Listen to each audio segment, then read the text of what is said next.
came in and she made this pass. She didn't panic, right? She didn't. By the way, if you're looking for a trade partner, I know a certain team that plays in Indianapolis. We'll take Bree Jones tomorrow. Yeah, but that ain't gonna make sense for y'all. That ain't gonna make, because what you gonna play Bree Jones and Aaliyah. I mean, that's possible. Y'all could do that. Y'all could play both of them together. We'll be top heavy, but let's do it. Yeah, it's possible. It's possible. Because Aaliyah Boston, even though I think she's a center, she has the ability to also play the four. So it's possible. It's a possible. Well, I know one thing. But then hold on, Jax, that'll be an issue because you already saying that you guys have an issue with. So you gonna add Bree Jones to that contract? We got lesser issues than you. We got lesser problems. No, with but what I'm saying is you kind of come close because you already got. If I'm not mistaken, correct me if I'm wrong. All right, so Aaliyah got a max. She got one of the highest contracts in the league, if I'm not mistaken. Kelsey got a max, right? And CeCe about to have a max. So that's 3 max. That's 3 maxes already. And then you just saying Bree Jones is not going to take a pay cut. So that's going to be pretty much $4 million contract. What we'll do. Here's what we'll do, Brooklyn. We'll invoke CeCe's white privilege to get her to take less money. I knew you guys would appreciate that. You stupid. That's crazy. But one thing I know about this, and again, I could be wrong because Juju just came in here and beautifully broke down how the salary is going to change next year. But for right now, how the salary works, and y'all correct me if I'm wrong, I believe it's difficult to have 3 max contracts on your roster and to be able to fill out your roster. I think you need to have I think the ideal is have 2. Yep. And then have 1 big one. You can have another large one, but it don't have to be a max. And then you can then you'll be able to fill out your roster better that way. Yep. And this goes back to what we were talking about earlier in your live stream when we were talking about the teams that are looking under rocks for players, digging for oil, drilling down for oil and finding. That's how you make this work for you when you have situations that way where you're top heavy with the cap. This is why somebody would take advantage of trying to get somebody like whatchamacallit that just got kicked out the league again because she's gonna be cheap. Kennedy Carter. Oh, and at least you know next year with Indiana, y'all gonna see Raven Johnson playing because she's cheap. She ain't got no choice. Oh, you guys can't have her. I know you want her, but we're keeping her. Nah, y'all keeping her because y'all still on the rookie deal. Yeah. Yeah, she's cheap. She got in the game today. Since who's your team? Juju is. It's the Aces. Who's Juju's team? Is she still with us? I don't think so. She dropped down at the stage. My bad, Juju. I didn't know you dropped down. My fault. Yeah. I hear back. Yeah, I hear echo though. Okay, yeah. I was gonna say, who's my team? By proximity, it's the Sparks. Okay. LA. And then one of my MDT. Do you have? Hold on. Do you have the You have the. Do you have the YouTube playing? I hear echo. You have the YouTube playing or something like that, or you can turn it down. Okay, let me turn it down. Can you hear me better? Can you hear me now better? Yeah, no, you sound perfect. Mic check. All right, yeah, you good. I don't have an echo no more. You perfect. So my team by proximity is the Sparks, and I think MDT knows my second one that I just adore right now. It's the Mystic. All right, so slow down. We're gonna talk about it. Since your team is the Sparks by proximity, what about how did you feel about the trade? Kelsey Plum? Yeah. Not only Kelsey Plum, but like what they received back. Like, how did you feel about the trade? Oh, I like it because my thought process is that we're building to get Juju. Y'all not getting Juju. I mean, it's a possibility, but I feel like Connecticut got the best odds. But I could be wrong. We'll see. But I feel like Connecticut got the best odds. But I also tell MDT all the time. She does. My inside is Juju's not leaving. But Yeah. let's say she does. I'm perfectly fine with either of her going to become a Comet because that's where my Trojans laid the foundation in the first place. Right, But the right, right. story, the storyline is homegirl, Naya Watts, LA, LeBron is gone. So the biggest stars for sports is Juju Watkins and Right. O'Shea Otani. And Right. Magic and ownership, everybody's Hey, gonna let me make this say this. You happen. know what? Let me say this because first of all, let me welcome your hood to the panel. Help me pronounce your name, brother. How you say your name? It's Yahuda. Yahuda. Okay, got you.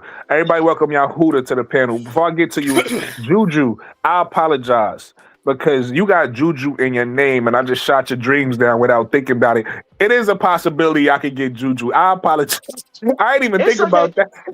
that. She knows. I She ain't even- calls me. She calls me Big Juju. She knows, and she Right, knows all right. the But what I'm old saying is, heads in LA say that. It's like I'm Juju, and Right. I'm the original Juju. Yeah. you by the the way. original Juju. But Right. my point is, I'm sitting here having a basketball conversation. I ain't even make the connection. I ain't even Yeah. think about it. So I apologize for even shooting it. Because if my name was Juju, and my favorite team, LA, and then Juju being from LA, I want her to come to the Sparks too. So my apologies, Juju. Yeah, I was making jokes about like Juju having an inside information about where she's going and what she's doing. Like, and I was asking her, "What are you hearing? What's the phone line?" Well, basically, I'm just saying that. But honestly, it just. I mean, if you're here, it all makes sense. It makes a lot. But- That'd be a perfect story. Yeah, Because it's a to place your to go for her. point, Juju, really quickly, the city love her. Like the celebrities, they all love her. Like she's That's our princess. That's our queen. that's y'all princess. So imagine her playing. That'd be so amazing. She go to the. So you have. Matter of fact, I'm gonna keep it 100 with you. If this was one of those situations where they went behind the scenes and they mess with the ping pong balls, I won't be mad. Put Juju in LA. That's an amazing story for the WNBA. It's amazing for Juju. Mess with the ping pong balls, Kathy. That's Yeah, what yeah. I said. I tell them all the time. I don't care how you make it happen. Make it happen. Right. That's the best Because city they for tell her. me all the time. There was people be like, because I wasn't really following the NBA. They were like, how the hell did Cooper Flag get to Dallas? I don't know. But Right. whatever they did, do it for Juju. Right. Here's what's gonna happen. Hold on, Juju- really quickly, because I want to make sure everybody get a chance. Hold your thought, MDT. Okay. Yuda, welcome to the panel, brother. You got something to say?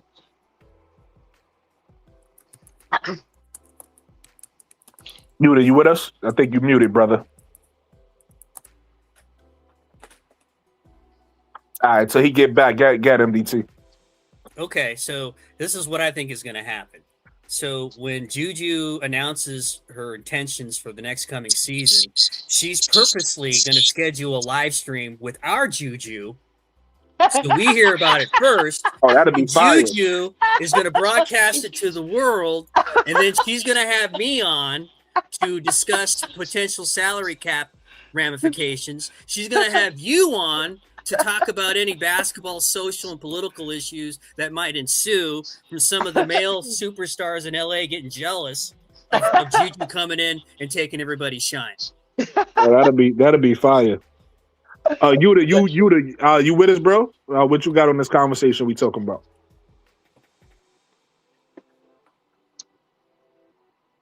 I can't hear him. Yeah, you might be Can't hear muted, you Brody. either. Oh, okay. I don't know what happened. I don't know. He just came back up, so he. Oh no, wait. Let me add him back. In the- All right, in the Yuda, you back? You want to backstage? stage, Yuda? All right, can y'all hear me? Yeah, we can hear you. Got it. Yeah. I appreciate you for bringing me up, Brooklyn. Want to say what's up to everybody. Hello. Hello. So I'm from H-Town, man. So I'm Houston coming to all day. Yes. Okay. You know So what you I'm saying? excited? Yes. So you Yeah. got a close eye on Connecticut right now. Yes, sir. I ain't liking what it's looking like right now, but No, you I better know like what one it's looking thing, like because it got to look like this Right. to get Juju. But Juju. I know that's what I was just about to say. We in the Juju sweepstakes, and that's one of my Yeah. favorite college players. So Yeah. I'm really excited about that, man. If we don't get her, I'm gonna be sick, man. I ain't gonna Man, lie. let me tell you that if you get her, I want to hear. I want you to come back to this station, my channel, whatever. I want you to report back to everybody here what it's like to see Juju, not only on the court but just in person. And tell me, do you feel her? She's very humble, real sweet spirit. But the aura, you're gonna get it. You're gonna get what I'm saying. You're gonna see it in person. And you're like, God, dog. And I always say she played like a dude, and that's not a bad thing. That's a compliment, you know. Yo, Juju is 6'2" with point guard skills. That's Magic Miles-esque type of compliment going on here. Nah, Juju. You know, now Miles is here. Listen, Miles is I fun to was watch. the I ain't one. gonna lie. Listen, I was the one to tell people how great. Before anybody was talking about Olivia, I was telling people how great she is. Juju Ask Juju is a notch above Olivia. Yes. I was telling That's just Juju the about truth. Miles. And, way and back what when. makes Juju so special, you guys, is that what Olivia doesn't have. Juju's a two-way player. Listen to me. She had everybody all night. Goddamn. When she played the number one team in the nation, undefeated UCLA, which is something we do often.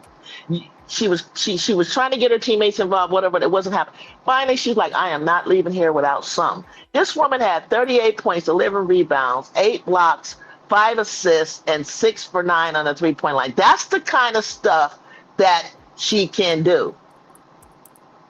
Okay? Block 6, 7 bets about 4 times, 5 times. I mean, you have to see it. You guys, it's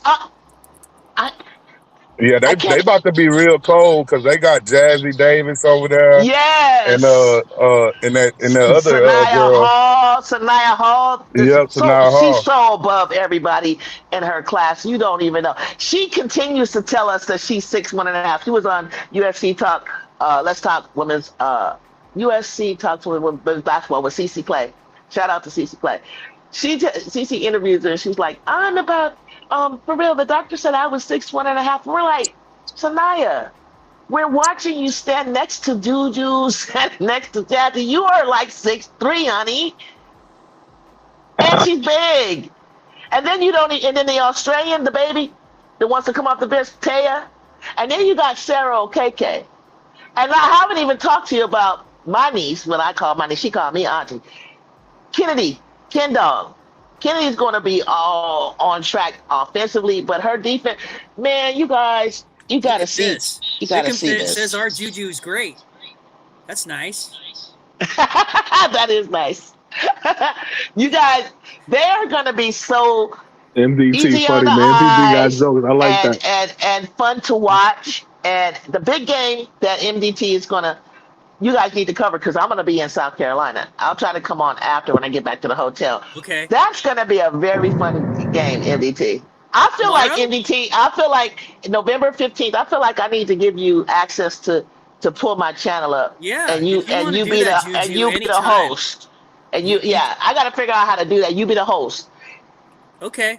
And that game is going to be so the talk of the town. Yeah, they're gonna have to come see my Longhorns now.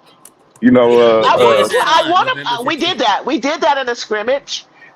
Juju's sophomore year, we won, but the scrimmage is hard to tell because it's kind of like stop and go. It's not really, running crisis, whatever.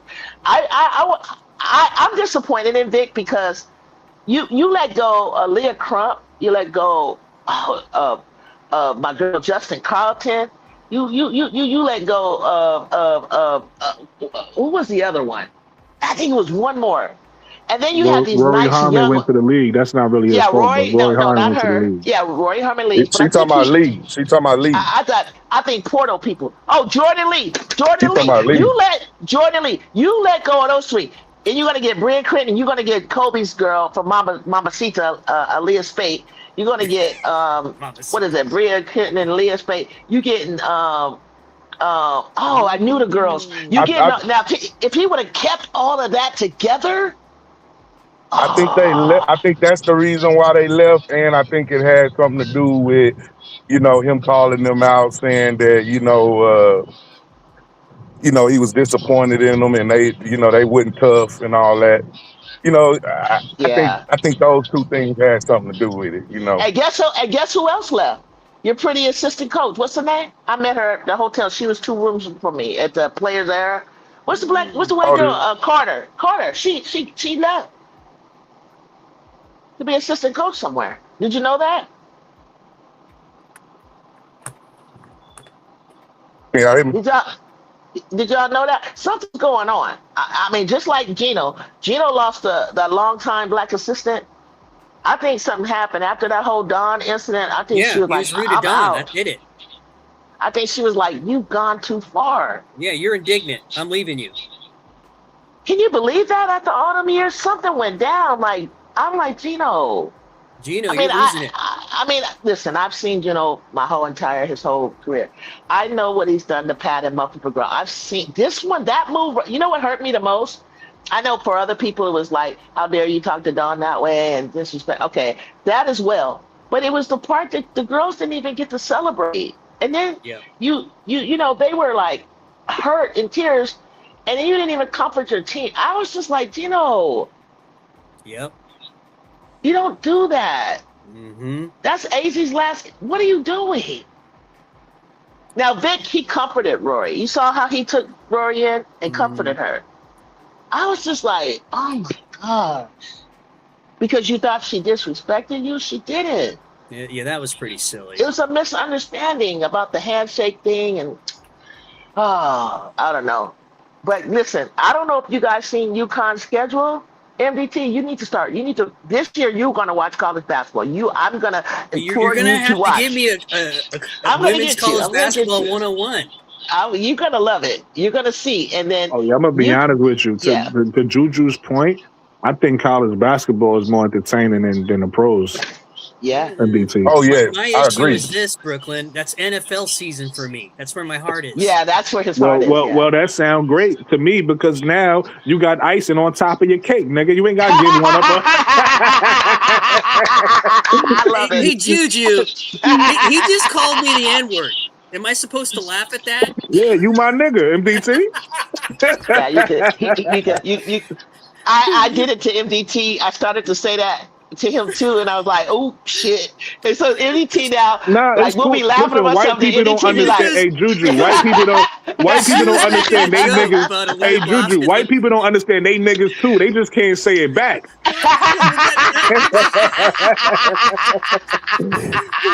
She was comparing Aaliyah Boston to buckwheat. She started laughing, and she's like, you know, I don't know if you guys are supposed to laugh at that, MDT and all the non-black people in the chat. So I asked. I said, wait a minute, can I laugh at that? And she says, well, you can. I said, well, I'm in the middle, you know. I'm not white or black. I'm Hispanic. She said, you and can then laugh. I learned he's Hispanic. I had no idea. I had no idea. I learned something new every day.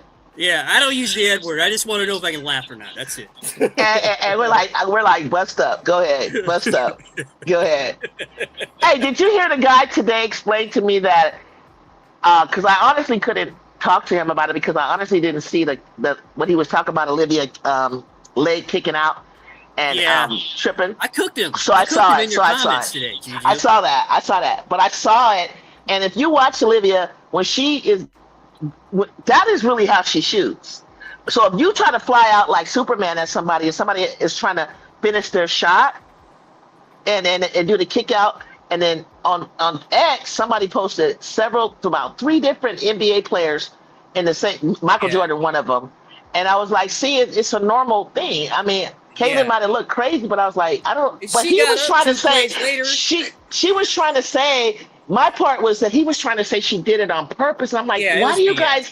I said, I don't. Why do you guys stop saying people are trying to hurt her? Why That's do you just- think I cooked him for you, Juju? I I watched saw it. it. That's So why I you did saw it. Yeah, you saw it. Okay. I cooked him. So So I believed you because I was like, I couldn't answer one way or another. Only thing I could, You don't know how hard it was. She was down, but she came back and balled out. So what's Yo, this? Drizzy, Yeah. if you want to join the conversation, I dropped the link for you, Brody. Drizzy.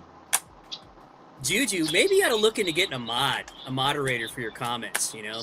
And then I do. I do, but the ones that I have, like Brazil, a lot of them, like they're sometimes I can make you but Ball and Chill's always there. I'm gonna have to add. I have to get their YouTube email. I will give some of those guys some credit. Some of those people, when I started dropping facts, like some of the ones that you pointed out, they let it go after that, or they toned down their rhetoric. They did. They did. I appreciate my chat so much. You guys are like, I mean, I have some regulars. Perspective comes in. I'm meeting so many new people, and we're all helping each other. I just hit 800 today. Oh, Finally. congratulations. Thank you. I'm trying, guys. Yeah, I'm trying. I'm trying. It's fun though. I just love the conversation. Like I'll bring you up, like we're doing now, because he's gonna love college basketball, but it gets crazy because we're gonna be getting into playoffs and getting closer. You're telling me. Like, and then football. You know, I want to watch Shador. I want to see how Shador does. For the he's got my heart right now. Yeah, Shador me too. Sanders. I need to see what I just saw him in a clip. First team, offensive and defensive team he was playing again. I loved it. I got to see this kid. Is he got He's it? going to get a shot for sure. Yeah. Gonna get a shot. Yeah. Who's your team? Who's your football? Who do you root for? The Texans. I don't have much to root for though. They do this thing where they like to pee down their leg every postseason. So I told you this. This is why I have to watch other games so I can be entertained. Well, then good. Then that'd be a good reason why you could come over and watch the college basketball. I think people are going to watch college basketball, women's basketball from the beginning, meaning not just conference play. I think y'all going to jump in early because you got to see what UConn got on schedule on tap. So wait. LSU, you wait till you see who he's playing. South Carolina, man. You know what he needs, Juju? Same way he a CC fan, he need a player to go watch. So I would say if you enjoy CC's game, you probably enjoy Michaela She's Blake. already got that answer. It's USC and Juju. So. Okay, well there you go. You got USC. That's going to be a good team to watch. But also, I think the team that you would enjoy. She adopted me. She told me already. I adopted him. This is what's gonna happen, Brooklyn. Yeah. She's gonna want me to compile all these stats. So then when she goes up and does lives, and some people are bantering with her in terms of Juju and USC basketball, so I can cook them in their comments. See, what's gonna happen, you guys, is that Juju would have to score 30. She doesn't need to for our team because we have so much going on, and that's not her goal. But I think her goal is to become more efficient. So whatever amount of shots she gets, whether they're less than it ever has, she's going to have to be very efficient. So what happens in my chat is before Juju was hurt, she had 1,678, and she had gotten to a certain point faster than Caitlin, but under Kelsey Mitchell. And so she was on track to pass Kelsey. So what happens in my chat is they come over, she's not going to get Caitlin Clark's and she's Caitlin Clark. She's just trying to break. And that's what they're focused on. And MDT would say, well, she got to this point, at this point faster. She's already here. It's almost like I need someone. I'm trying to talk about other stuff, but they want me to press and say she's going to break Caitlin Clark's record when nobody's even thinking about it. It's going to happen. You know what I mean? Like, that's not our goal. Our goal is we want to win a championship. Whatever comes with it is just extra. But they go crazy. They go they go crazy. Everybody loves her. Everybody loves you. Even Iowa fans. But it's just that they love her until you start trying to say that she's going to break Clark's record. Right. That's all. Because she really is. She's unproblematic for real. And your live streams go well when you don't have to deal with that a lot, where they don't get you off topic, Juju, when they don't try to be disruptive.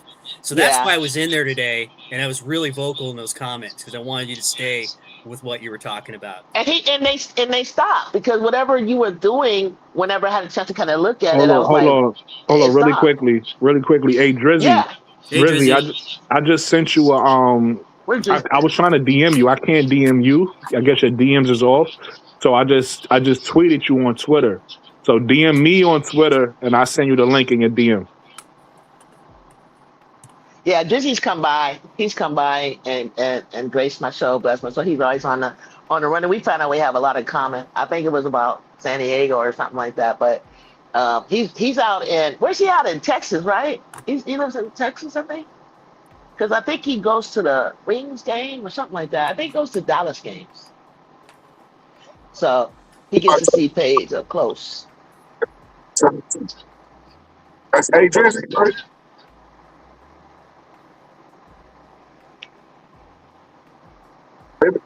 Is Hot Track still here?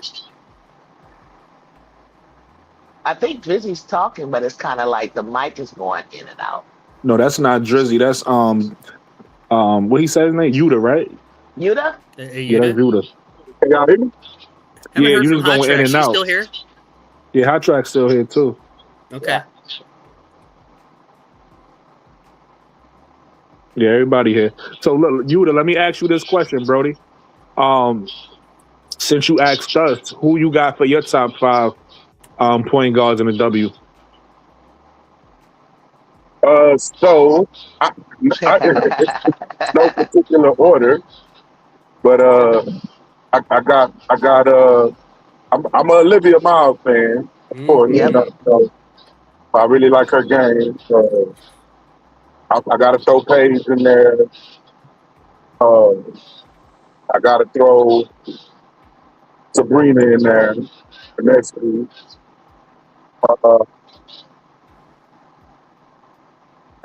Man, I got to throw the point guard in there. I was wondering if you're going to say Chelsea Gray. I was wondering. I got to. I'm outnumbered. I had JC in there over her, but you know, and then I got to throw Caitlin in there as well. So Okay. that'll be my top 5. And being an honorable mention, I got to say Veronica Burton. I really like her game. I love Veronica too. I love her game. So. Yeah. I just So want to. so what about like Kelsey Mitchell, Kelsey Plum? Yeah, those two. I like them too, but I don't think them as net guards per se. So, Okay. But I gotta say for the record, you know, so growing up as a kid, of course, I watched the Comets play when they did the 4-peat, and then I kind of stopped watching women's basketball for a little while. But one day I saw a clip on YouTube of Angel Reese, and she was and started watching her play when she went to LSU, and watching women's basketball because of Angel Reese. I'm a big Angel Reese fan. Wherever she goes, that's gonna be my WNBA team. But I got a lot of women in that league that I really like their game. You know. Yeah. But I am from H-Town, so the Comets always gonna be my. Yeah. Kim Parrott, Jenna Arcane, Tina yeah, Tina Thompson. I watched her all the way from college in person. And Cynthia grew up. I mean, she's a year older than me, so I knew her mom and everything. Love Cynthia. Cynthia is a winner. Her heart is like the way she talks trash right now. She's like me. She's like, we're 60 years old and we still like act like we can get out there and whoop your ass. Like, you know what I'm saying? Like, but she's always been like that. I am. I thought you was in your 30s. Everybody says that. I don't know. I'm like, I take the compliment. Yeah. But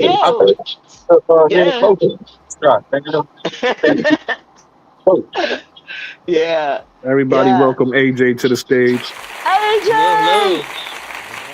Can y'all hear me? Yeah. Can you guys hear me?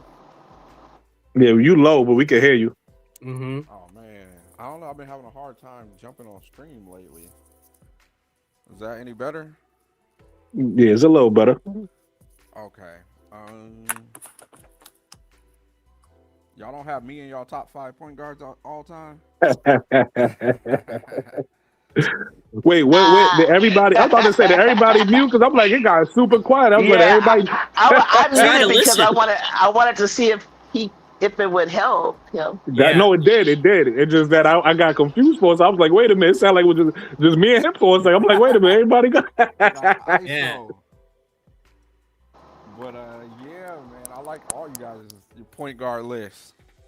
Okay. So you was in here for what? You heard everybody's then, because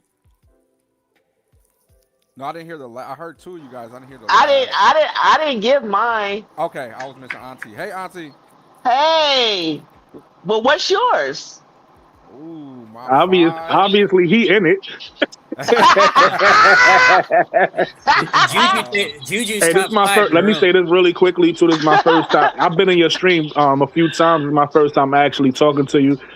You do good work, brother. I appreciate what you do. That, man. Yeah, I appreciate yeah. that, bro. I'm just really bad at this, so I be not knowing how to respond to comments, and I know I'm a moderator, so I'm real bad at this. I'm down to chop it up with anybody, and you know what I mean? I'll be throwing my link out there when I'm live. I want people to come on, so I'm just really bad at it if I never responded or something, man. But I appreciate Absolutely. it. But I'm always, to me, regardless if we ever linked or not, I just try to show love to the community. Juju know I go on her chat. I do the same thing. I show her love. I go to your chat. If you good people and you do good work, because as y'all know, y'all probably see the same things I saw, especially over like the past 2-3 years doing this. It wasn't a lot of positive stuff for Angel. In this space, it was a lot of negative stuff. So I'm happy more people coming around. There's more positive stuff. So if you're a good person, you're a positive person, I try to show love. And that's me too. Thank you. I know there's some pockets of division even within the communities and all that. I don't even operate in that, bro. I'm supporting anybody that's doing that, man. I respect that. What's your top five, brother? I'm gonna go. Hold on, mute up how y'all did before so we can hear him better, because the background is like drowning him out. So mute up. Yeah, brother. My number one, and it's the all-time great, is Courtney Vandersloot. I'm just joking. I could listen. If you was serious though, she do got a Hall of Fame career. You can't get mad.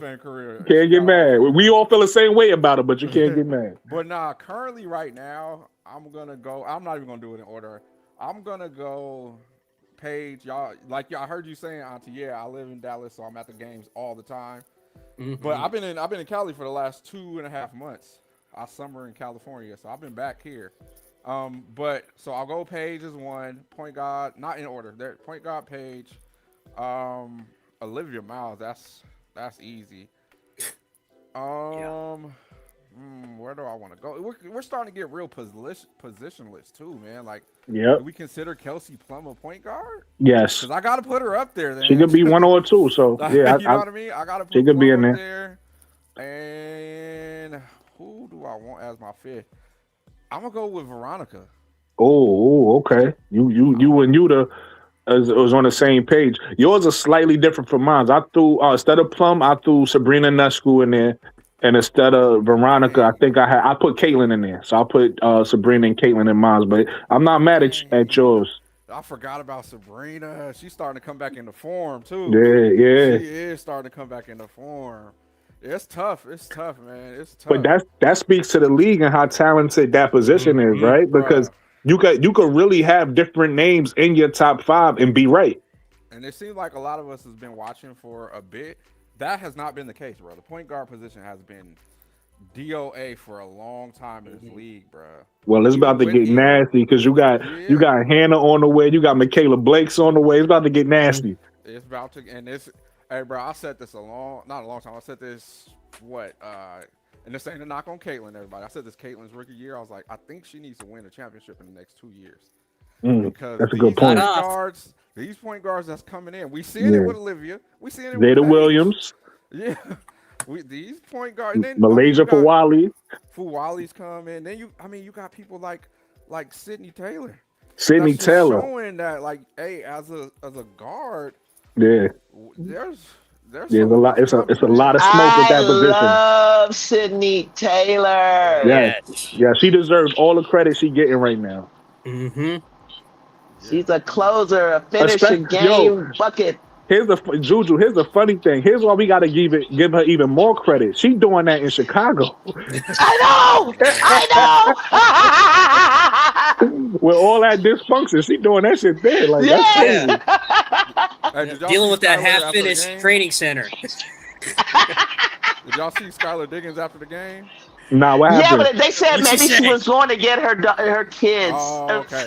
Brother, but the shot went in and Skylar darted to the locker room. I was like, oh shoot. No, she Okay. hugged her. She hugged her first. She Okay, hugged her. Okay. She did. Okay, that's good. That was eventually But later. hey, you know what? Yeah. The trading deadline came and went, and I thought she was for sure gonna be gone. Yeah. It's Yeah, I don't me know if too. anybody. But it's I don't that know if contract. anybody needed her Yeah, that or contract. wanted It's her. that contract. That contract. Now I'm sure somebody wanted Skylar. It's just that contract. Yeah, They, she had a they, guarantee. you want to for know what next it year. is? What they said. So when I was listening to ESPN, they were saying like because of how the contracts are on the salary cap, a lot of teams' hands are tied. So we probably going to see a lot of movement in the off season. Yeah, Yeah. she could go Yeah. this offseason for sure. That's Yeah. that's realistic option Yeah. there. Yeah. Yeah.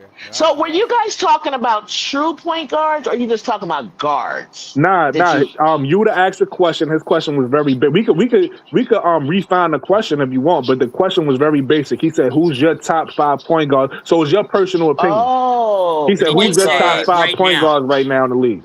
Right now, yeah. oh boy. Okay. All right. But if you want to do It's true point guards next, we can, because that's a different conversation. Point Yeah, guard. it's herself. It's herself. It's herself. I'm a herself, shooting herself. guard. I'm a shooting guard. I'm a shooting guard. And my number was 12, by the way. So you We'll guys, make you a combo. there's a photo. I'm a 12. I'm number 12. But I got Olivia Miles, Chelsea Gray, Caitlin Clark, Paige, and Canada? I love Canada. I do. Oh, Some people had Canada on their list. Some people picked up. Jordan Canada. I'm gonna say. Yeah, some people pick Canada. I'm not mad because, like I said, with Jordan Canada, if we really being honest about her, if you looking at what she did before the All-Star break, she definitely a top point guard right now in this league. Yes. Now, after the All-Star break, to my brother Hot Track's point, he pointed out she been struggling. But before the All-Star break, recency bias. Juju knows what that means. Yeah. Well, my friend Sports Cuz, he's on Twitter. He goes, we were talking about people were talking about MVP conversations, and because Paige scored 6, and I know Paige disappoints him with this because I'm like this with Paige, where I feel like, and I think she hears us talking, but we're like, for instance, I'll give you an example. She said that she for the game winner, she passed the ball to Jessica. Jessica didn't want none of Ada Reese, but it was supposed to come back to Paige, and Jessica threw it to Awak. But it was really supposed to come back. My thing is, why do you even pass the goddamn ball? Like, when are you going to be the one that knocks down the winner? When are you going to dominate in the fourth quarter to take your team to the win? And that's what I've seen with her since college. Like, Gino used to get on her. I was like, you'll never be Diana Taurasi. Diana Taurasi wanted that shot, but you're not taking it. I need her to step up on that. Chelsea Gray will, Olivia will. Who else, you guys? Point guard. All the top ones will. We know, like you said, Chelsea Caitlin does Gray it will. too. Caitlin does that too. She disappears. Yeah. You know. But I think, like you know what I that. think it could be? You know, and again, this is just my She opinion. I can't could be wrong. create it. She can't create it. That's true, but she'll take it. She'll take Yeah. it. You know what I think it could be, Juju? I could be wrong. It's just my opinion. Paige might be one of those players who, depending on the position she's in, she falls into that mind state, right? So right now she's playing the point guard, so she probably is thinking about making everybody else better. Whereas if she was 100% the 2, and they had a point guard, and she was the 2, her mindset might be, I need to knock this shot down, opposed to I need to find the right play. You get what I'm saying? So I'll give you an example. She might need to be the 2 100% of the time. KK was the point. I think KK was in the game. I could be wrong about this, but I think I'm gonna go back to college. When December 21st, 2025. She know the date and everything. Okay. She knows everything. Because after Juju lost to them when she shouldn't have, and they were the 3rd seed, and we never went, and Juju cried. her freshman Yeah. year. I said, Paige, you better look out because we got a home and away with them. So, well, excuse me, we got a home and away. Yeah, home and away. So I said, when she goes out there to Connecticut, and I remember MJ Lover on Seth's channel was like, we were in a Discord arguing about it. He wouldn't even let me finish my sentence, and I was trying to explain to him why USC was going to win and why Paige is going to try to guard Juju, but Juju's going to eat her alive. Everything I said, he came to my channel during the live and apologized because he was like, damn, he was right. I was like, I know. Because one thing you guys got to understand, Hannah Hidalgo and Juju Watkins are killers. That's You a understand fact. me? They are killers. That's a fact. And she got there, and when that shot, it was like for the tie, or hopefully for the tie or the win. She has the ball. She passed it over to Sarah Strong to take the final shot, a rookie. And that's when Juju flew out, brushed her, got the foul, a 3-point foul. Oh my God. Like everybody was like, no, Juju. And I was like, Paige, why didn't you take the shot? Was that the way it was supposed to be designed, to pass it all the way to the other side for Sarah Strong to shoot a 3? Yeah. She does weird stuff like that. Yeah. Yeah, she just, I guess it's something she need to get out her game. Something she need to work on. He's trying to Maybe get that's the it weakness. out of her. And I think I've seen her get like real aggressive. I mean, she went on this killer. I think me and MDT were watching. Mm-hmm. And everybody was talking about the drama surrounding Caitlin. When she took over, she scored 17 points in one quarter, like third quarter, something like. I was like, Fourth Paige, quarter. that's you. Fourth quarter. I said, Paige, that's who you are. Yep. Yeah, Paige had gotten better at finishing games. Now, I don't know if this has anything to do with recent events, but she did hit her head about 2 weeks ago, if you guys remember that. Pretty hard, the same day that Angel got hurt. So I don't know if that has anything to do with this. Not many people are going to use that excuse, but, but she does disappear at times. That is true. But she had been doing better before the last stretch of games. I'll say that. I think so, yeah. Yeah. What do you guys think about that Seattle team? You know that's going to be a team of the future, right? Yes. Yeah, they Scary. scary. Dangerous. Yeah, they I think scary. they're kind of scary. I think they're kind of scary. Yeah. I think Our fam just scratching the surface. We've been watching Florida for forever, so we know her potential, how better she gonna get. And Dominique Malonga's already an all-star. Yeah. Flau'jae just does this thing where she is game ready. She looks the same way all 40 minutes. She does not like losing. You talk She about a doesn't. killer like you're talking about, she's got that, whatever that is. Hates losing. Yeah, she just got to improve on her shot selection. Yeah, they're rookie. And but I love her. I love her drives, her dribble drives to the basket. I love that. Her attitude. My only issue with Flau'jae is to MDT's point, you can see she figure it out sometimes, and she look like she's gonna be a killer, and then some nights she come out and only have 8, and it's like, Flau'jae, what you doing? I mean, it's sometimes it gets a little rough. She's learning. It's not easy, but I like that she's cares about the outcomes no matter what. She's not indignant. She'll shake hands, hugs, all that, but whistle to whistle. She takes it hard. She takes it is on it. Cares. I dig that. She hasn't lost because she hasn't lost very many games. From college to now, and this is just something that they have to get used to when they haven't lost a lot of games. So they just have to. Speaking of that, Aaliyah Boston was like that because she hadn't lost. And maybe they hadn't lost very many games. But, you mentioned something today. She's a 5, but she could play a 4. My thing is, if she can't play a 5 because you know how many rebounds she had today? Correct me if I'm wrong. 2 rebounds. She said she can't play a 5 because she don't go hit the glass. So she ain't going to be nobody's 5. Yeah, nobody hit the glass today. And But you wanna know what's funny, Juju? Mm-hmm. That kind of goes to what we've been saying about the Fever. Like, they Achilles heel is defense, right? And it's like, MDT brought up the point earlier about this perimeter because you got Kelsey Mitchell and you got Caitlin Clark, but you just brought up the other point where sometimes Aaliyah Boston ain't aggressive enough on the inside, so that really hurts the defense. You ain't got inside or outside defense. I know. So That's that's tough. She had why 8 rebounds. if they have to play the Mystics in the first round, don't be Oh, surprised that Shakira, oh, Kiki, and oh. Betts tears them up. I'm Don't gonna need forget some about Pepto Bismol. Sonya.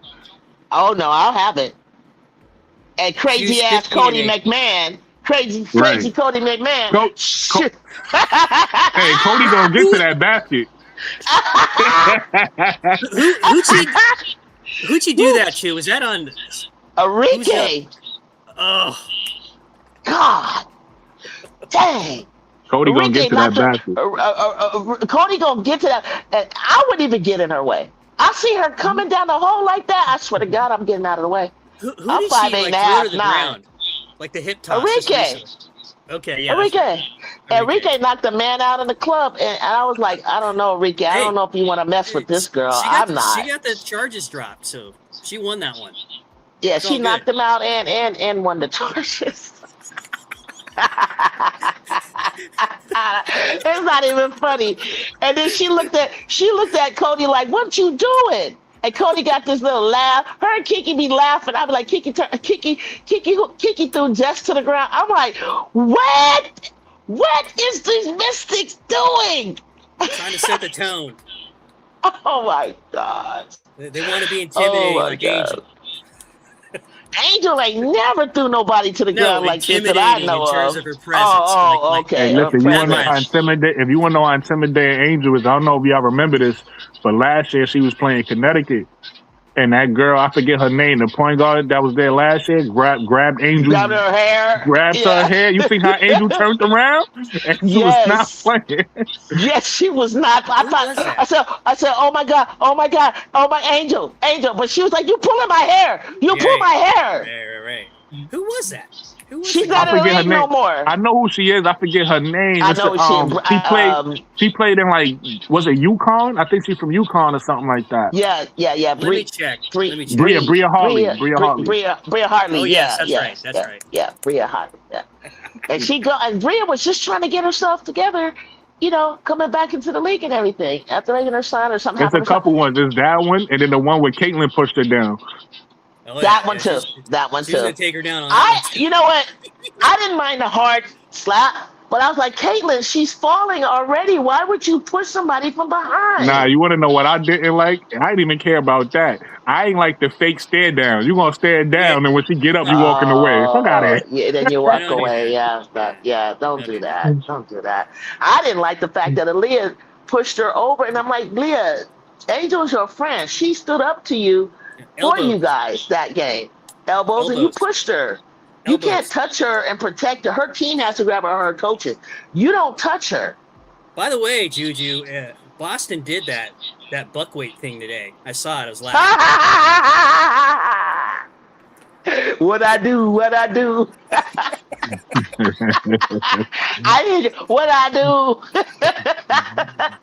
She'll knock somebody to the ground like, well, what I do? She suplexed Bree Jones last year. She suplexed her. And she turned around like, what I do? I was like, Aaliyah is funny when she put them hands up. She put them hands up like she Yeah. ain't do nothing. And mouth agape. Yeah. I'm Juju over says it. she looks I'll be like like- buckwheat when she does that. That was I'm a so joke I mad didn't at get her. permission to laugh at, Brooklyn. And that's the one I said, go ahead and laugh. I said, listen. I said, listen, Boston. Even Candace Parker is starting to laugh at her now because it's like, and I think she knows it. And she's starting to like calm it down. I'm like, elbows. Assault and battery. That's my other name for it. Please. Assault I like battery it is funny. better. That's funny. I'm like, sweetheart, come on. Like, that's why Tina Charles fired on you. Knocked her. I felt so bad for her. She didn't know what hit her, guys. Do you guys remember when Tina Charles fired on her? And she looked up like, what? I missed where that am one. I? I don't know. I'm too new for that one. I was like, because what she's doing is she's hooking you as well. And I'm Yeah, like, she grabs you. I'll never Yeah. forget Lynette Pearson hooking Candace, and she pulled Tina Thompson's shoulder out. And I don't like players who do that. Like, don't hook on that. And especially don't hook somebody and then turn and try to flip them. Like, you're not trying to, but you can really hurt somebody like that. And I'm just like, come on, Yeah, Aaliyah. Like, absolutely. don't do that. Like, let's just keep the kosher. But there's been a Yeah. lot of crazy, just trying to get flagrant. A lot of crazy stuff going on, guys. And it's not just what the main characters that we see Well, let all me the ask time. this question. There's a lot of other. I think Angel gets the worst. But Izzy, that thing that Izzy did, that thing that Izzy did to Angel was ridiculous. Listen, I tell people that's illegal in football. That was terrible. So you know it's and illegal some in other, basketball. not just them two, but it was I think the Vauks that have gotten into some scrapes and scraps. There's a lot of. It's just a physical league, and I think all leagues are physical. I don't know why they just pick on the women, but Yeah. you know, all leagues. But look, are, let me ask you this question. You just made me think about something, Juju. What's your when do you thoughts? think Kelsey Plum gonna play? You think she's gonna play Friday? Gotta pass Probably. physical first. So Oh, I forgot about and that. then She still said kind of beat up. right. So who knows? Who knows? How bad is the ankle? What is her You her know they ankle? don't say anything, Juju. They're always cagey about the information. Nobody. I thought- mean, they never say anything about anything. I thought she was faking sitting out. Yeah. I Yes, people did. say that about Diggins. He's just Yeah, you know what, guys? I'm not gonna lie. There's several people that I thought were that their time is coming. Hold on, sounds like somebody's making coffee or something. You know? My walkie-talkie. Espresso machine. I have a walkie-talkie. The time of people's time is coming up short. Yeah. Like, there's a lot of players that their time is running out. Okay, that's all I gotta tell you. Nah, And absolutely. and because of the fact of what you said earlier about the college players coming. Yeah, Oh, yeah. yeah. There's some good ones So- on the way. I'm excited. Yeah, I'm excited. I gotta see how this goes down. I gotta see who. And then, but I will say this: if Juju is not coming out, who do you want Yeah. your first round to be? I mean, yeah, Well, first we round know pick, who I'm the sorry. top three is. We just got to figure out which order they should go in. So you got Juju, Hidalgo, and who's the third? Madison Booker. Okay, Madison Booker. Okay. And really, to me, top four, you got to throw Michaela Williams in that Blake's- top four. Okay, Caleb Now, Williams. Michaela Williams. Now, Blake's don't come out yet. Okay. But Michaela Williams, I feel like that's your 1 through 4. And then, depending on where you got Malaysia, I don't know if her stock dropped for anybody, but that might be 1 through 5. Malaysia Williams. You don't have any inside information of overseas players? You got no intel out of Australia or Europe? Nah, I find out like everybody. And the funny thing is, I like to do scouting. But I find out the same time everybody else do. I ain't know who the hell our fan was. So they started talking about it. I went and looked her up and I was like, oh, she cold. So it's the same thing. I gotta wait till they tell me who the next one is. You up here, Juju. You up here. We'll look under rocks. Who are they? Right. We found a player. Right. But that's gonna be the only thing to change it. It's gonna be some amazing player from overseas that you got throw in the mix too. Ooh, here you go. Here's a question. Can she? Is strong? Can Sarah Strong declare early? I don't. So from what I understand about declaring early, you got to be turning. Is it 22 in that calendar year? Mm-hmm. 21. And then That's it might be 21. I think it's 22, but it might be 21. And you have, so that's why some people would come out in their third season. Okay, sorry about that, guy. Now you good. Okay, so okay, let's talk about this. You keep bringing up Malaysia Puwali. Do you feel like her game is going to translate to the W better than it has? Okay. Yeah, I think yes, but I think she has to show maturity. That's it. Because in my opinion, the reason why I keep bringing her up is because at one point I had her as right behind Juju. It was Juju and then Malaysia. Wow. But because she and I always thought Listen, this sounds blasphemous, so I'm gonna say what I'm about to say very carefully because Okay. I know Dawn Stelly knows what she's doing, but Yeah. I She's always gonna hear thought it. Dawn Somebody Stelly was tell her. holding her. I always thought Dawn Stelly was I holding did her too. back by not letting her just go and make mistakes. I But agree. then she went to LSU, and I was like, oh well, maybe Dawn had a point. Like I get it. Okay, And I then see why yes, Dawn. Right, so it's like yes. is that thing? It's like talent wise. If I look at her from a talent, if I go back to their rookie season, right? Because we already know that rookie season was amazing. Juju, Hannah, Fawali, all of them was balling out. If I go back to that rookie season, and I just look at talent, overall talent, Juju was the number 1 overall pick to me.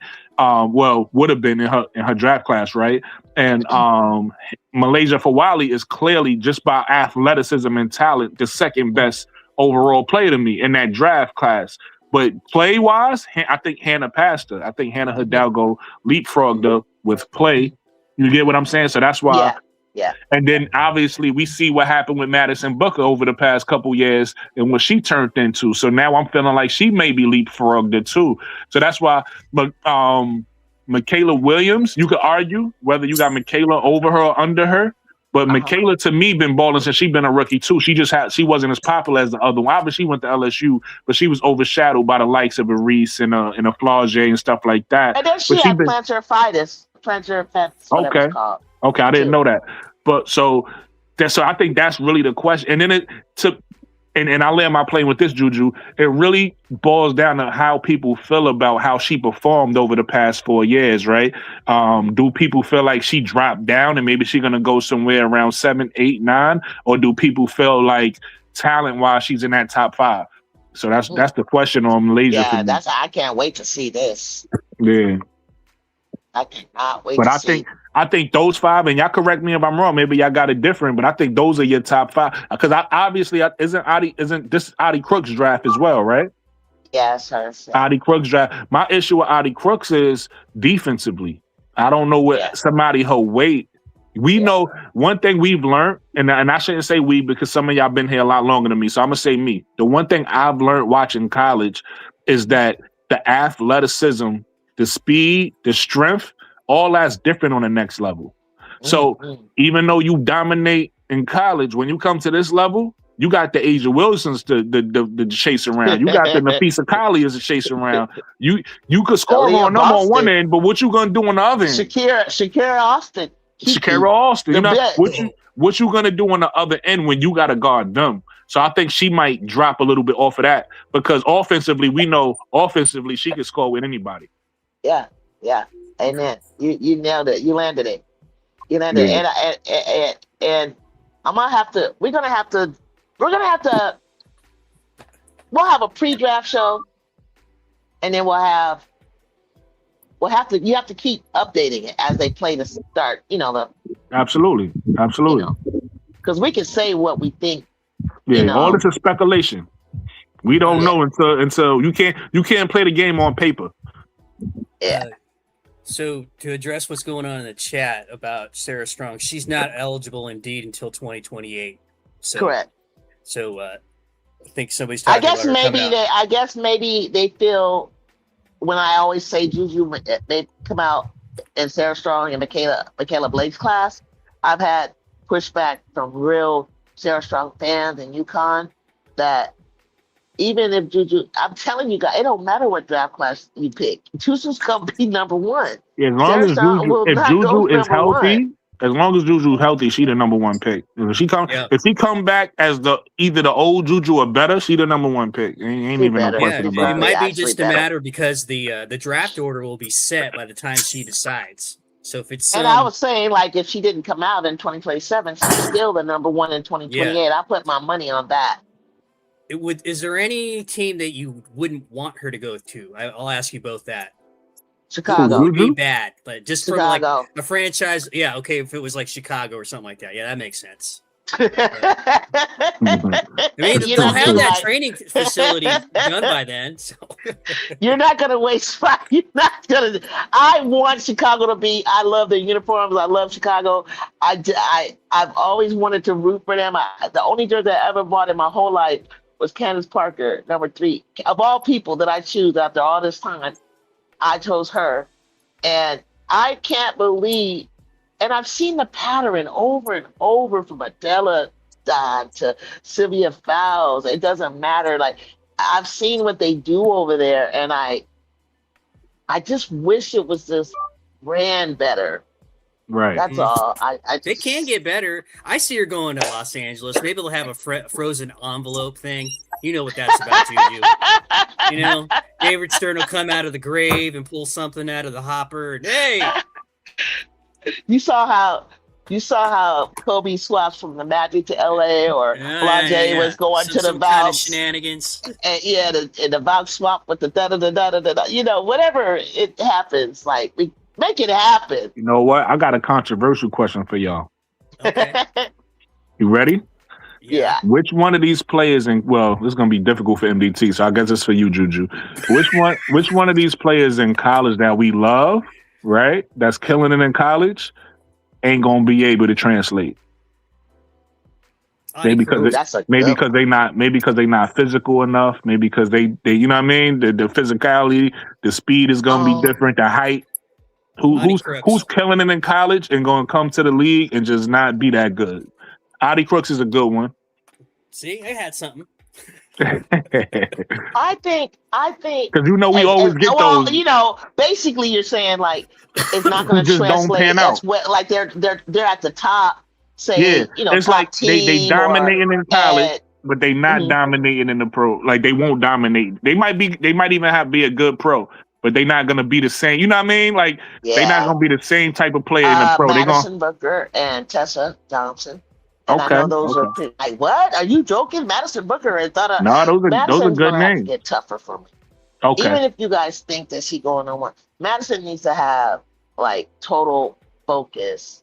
She's supposed to be really, really, really good. She has all the tools. Something I better see something this year. I better see something from Michaela Williams, and I better see something from Tessa Johnson, and I better see something from Adi Crooks. Those are good names. And I love Adi Crooks. These people, all of them, I love. They need to. Hold on that thought, Juju. Really quickly, be everybody able to cross over and hang with this league. Really quickly, everybody welcome my brother Jonathan to the panel. Not there. All right, go ahead, Juju. Yeah, I just wanted to and welcome somebody to the panel. Go ahead, finish your thought. Can she hear me? MDT, you can hear me, right? Yeah, I can hear you. I got you. Can she hear you?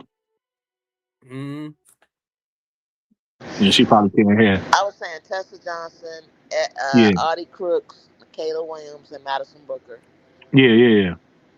That's a good name. Those are good names. Y'all hear that? Yes. Can you hear me? Oh, yeah, something wrong with her mic. Okay. Jonathan, welcome to the panel, Jonathan. Hello. Okay. Can y'all hear me now? Yes. Thank you for having me. Can you hear us? Juju. So I want to know, can Brooklyn, can y'all hear me? Does anybody in the chat? Because I can't see the chat on the comments. Let me see. We can hear you. Oh, they said Ashlyn Watkins. Ashley Watkins from South Carolina. Okay, do you guys think I was wrong for what I said just now? The Tessa Johnson, Michaela Williams, and I know Madison Booker is right behind Juju. So if Juju doesn't go, then Madison comes up next. You know, I used to never. I'm gonna lie.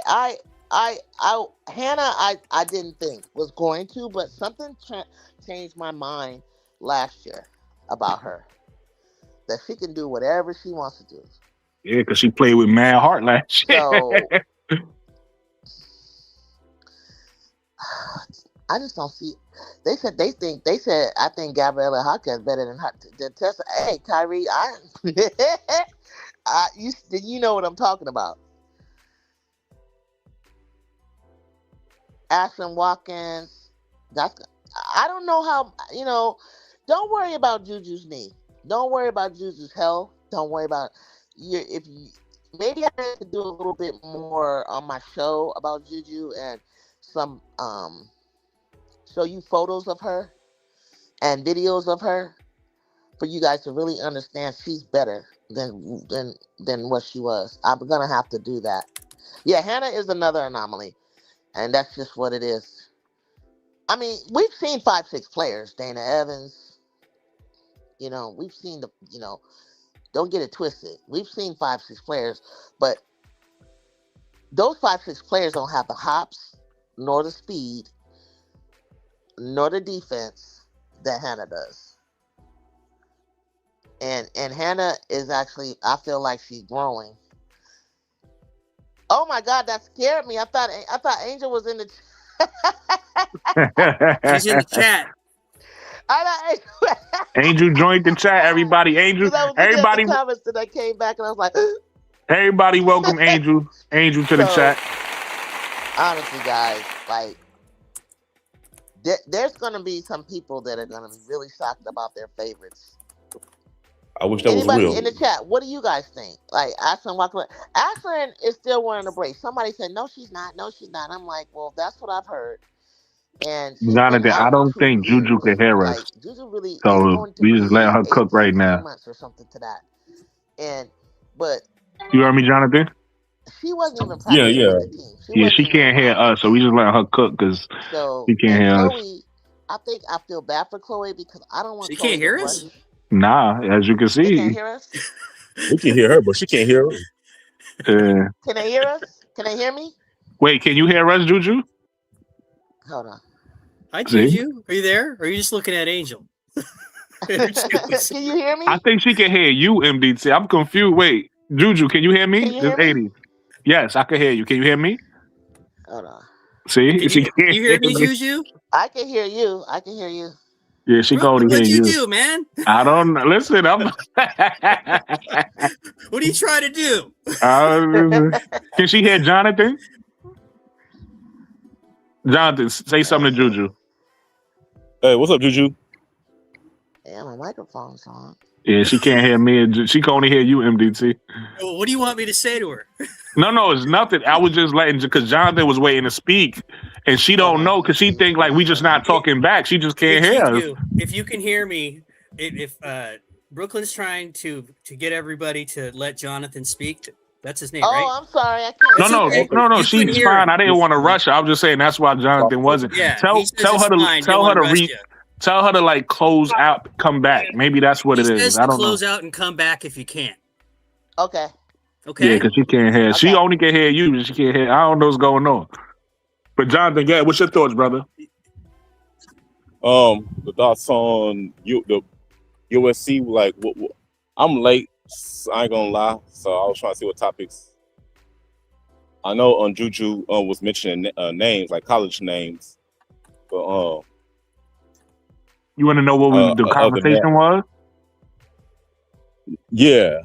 So basically, I asked a question. It wasn't really messy, but it's a controversial question.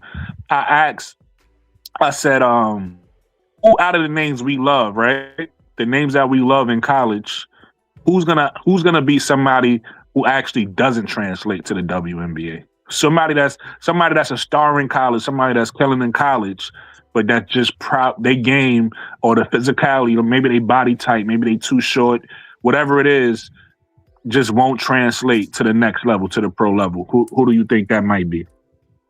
Well, first off, I'm not sure. I'm not gonna count out Hannah Hidalgo. Of course not. We know she translates 100%. She's definitely going to translate in the WNBA. She is a Wolverine. Like the girl is small but bloodthirsty and deadly. That's the type of player I want on my team. If Houston can draft her and Juju, that would be a big service to us. Now, I'm not saying that might happen, but I'm just saying. I'm thinking Connecticut need a tank for the rest of the season. Don't win no more games. Probably going to have the shittiest record. Okay. Yeah, have the shittiest record of this. Yeah, have them. They're gonna need the most shittiest record in order for us to get the first round second pick. They need to make a trade or whatever. But yeah, it's a lot of names. I do like Zaya Van from Oklahoma. I think she can translate. She doesn't seem like the most aggressive, hungry type of guard. She got that little look where it makes us think that, she's just a nice player with a nice play style that won't translate to W. I say she will translate to W because she has good defense. She's not afraid to snatch that ball from a defender's hands. A good pocket picker. She can shoot the ball pretty well. I see her more of a defensive player that's going to allow her to translate to WNBA. Who else? Ariana Mitchell. I think with more playing time and more being used more, I think she has the ability to be one of those bigs that can get a double like Angel Reese can. Maybe not as much as her and Lisa Morrow, but enough for her to translate to WNBA. Don't let the Let me give you a perfect example, right? Somebody like let me give you a perfect she'll example. go for that. She'll get in that paint and make some things happen if needed. You know what I'm saying? I'm pretty sure people didn't think too much of Tiana Key for Toronto to be a big impact of the Juju, you WNBA. back But with she us? You can hear translated me, pretty well Juju? so far. Yeah, I So, can hear you now. and I All know, right, cool. Go ahead, Jonathan. and a lot of us, and I'm pretty sure a lot of us, when Cassandra Prosper got drafted in the WNBA, I'm sure a lot of us had our doubts. I just think she shouldn't have been drafted yet. I think she should have stayed another season with Hannah college, so they both can go to the to get develop fully to go so that she can go comfortably in the league with Hannah. But so far, Prosper has impressed me. She's been still playing good defense. She's been Look, let me give doing you, some good Jonathan. stuff Let me give for the you a name though. Mystics. Really quick, let me give you a name. Think about somebody like Alyssa Peely, right? When Alyssa Peely was in college, she was killing, right? But for whatever Yeah. reason, it seemed like in the pros, maybe due to her size or whatever the case may be, she it's not the same. So that's what I'm saying. Like, who's gonna be that player you think maybe in this draft well, I'm that's concerned not gonna because- that's good in college, but maybe not so good in the pros? Okay, now that you mentioned that, Audie Crooks concerns me. Now, Right. she does shoot 40 points to 35 to 40 points a game, but Right. her body, her movement won't be enough to transfer to WNBA because the Right. players are much more Defensively. stronger, faster than out there, Right, and exactly. they're more aggressive. Mhm. And Audie's weight ain't gonna hold too much on it. People said that she might drop 30 or 40 on Angel Reese. That will not happen at her best game. Like Reese will destroy her. But let me Mhm. hold on for a second.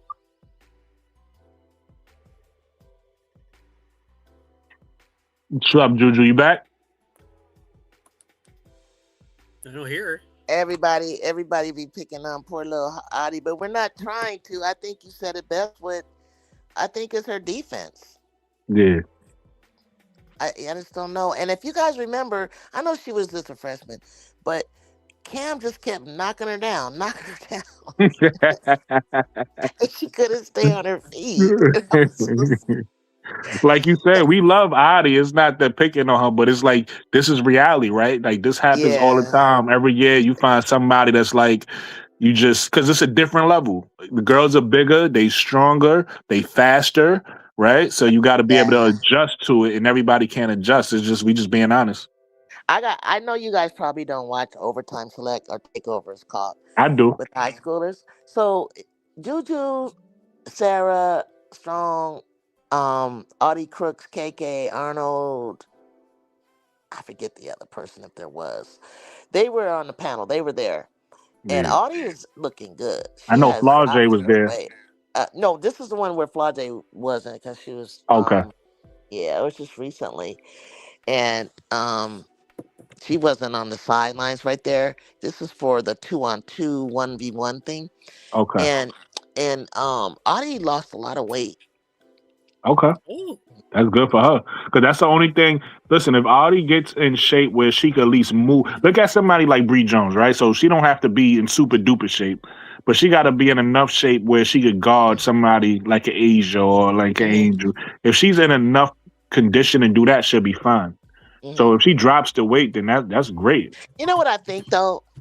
If you watch her, she has to want to play defense. mhm. Yeah. And another thing, she had to go ahead to ask the coach to pull her out. She was the one in control of her minutes if she couldn't breathe. Whereas I think this coach, I don't know if Iowa State had enough scientific program or what they're, as compared to where she's gonna, where she signed at right now. I think Oklahoma State. Yeah, They may definitely have, more money at Oklahoma State. You got yeah, a they got bag. more money, so they probably have a lot more biometrics and She got a systems bag. and stuff. Maybe that'll be the Well, motivating well, I factor. mean, like their facilities is what I mean. Yeah, Yeah. Iowa State probably has something, but I'm with you. I Oklahoma don't think State they likely has better. compare to like Oklahoma State. I don't. Yeah, yeah. And then also I want you guys to remember, I believe, does anybody remember, is Liv McGill in this class? Nah, Not- she's I don't not. know. This a sophomore year, but I love me some Liv McGill. And I Keely love Liv her. Miller. McGill is She's going into her junior I year. think I love me some Liv McGill, boy. She So is nice. imagine Liv McGill, McGill is Jelani class Cambridge, 29, 29, right? Jelani Cambridge, Kelmy Miller, Kennedy Joyce Edwards, Michaela. But you always everybody talks about Sarah Strong, Michaela Bates. I'm naming other people that are in that class. That is a sick class too. Yeah. Can you imagine? And I know MDT. Try to remember these names. And I want you to picture Caitlin Clark guarding these players. No, I don't. I can't do it. That's a good name, Brian. Brian Allen Hines. If it's anybody who's got Speaking of any Caitlin handles Clark. quick, it's That's a good. That's Speaking of nightmare. Caitlin Clark, It's Yeah. a nightmare. hey, Killing me here, Juju. speaking of Caitlin Clark, I know. I know. So, I'm look- trying to get her ready. hey, Go. speaking of Caitlin Clark,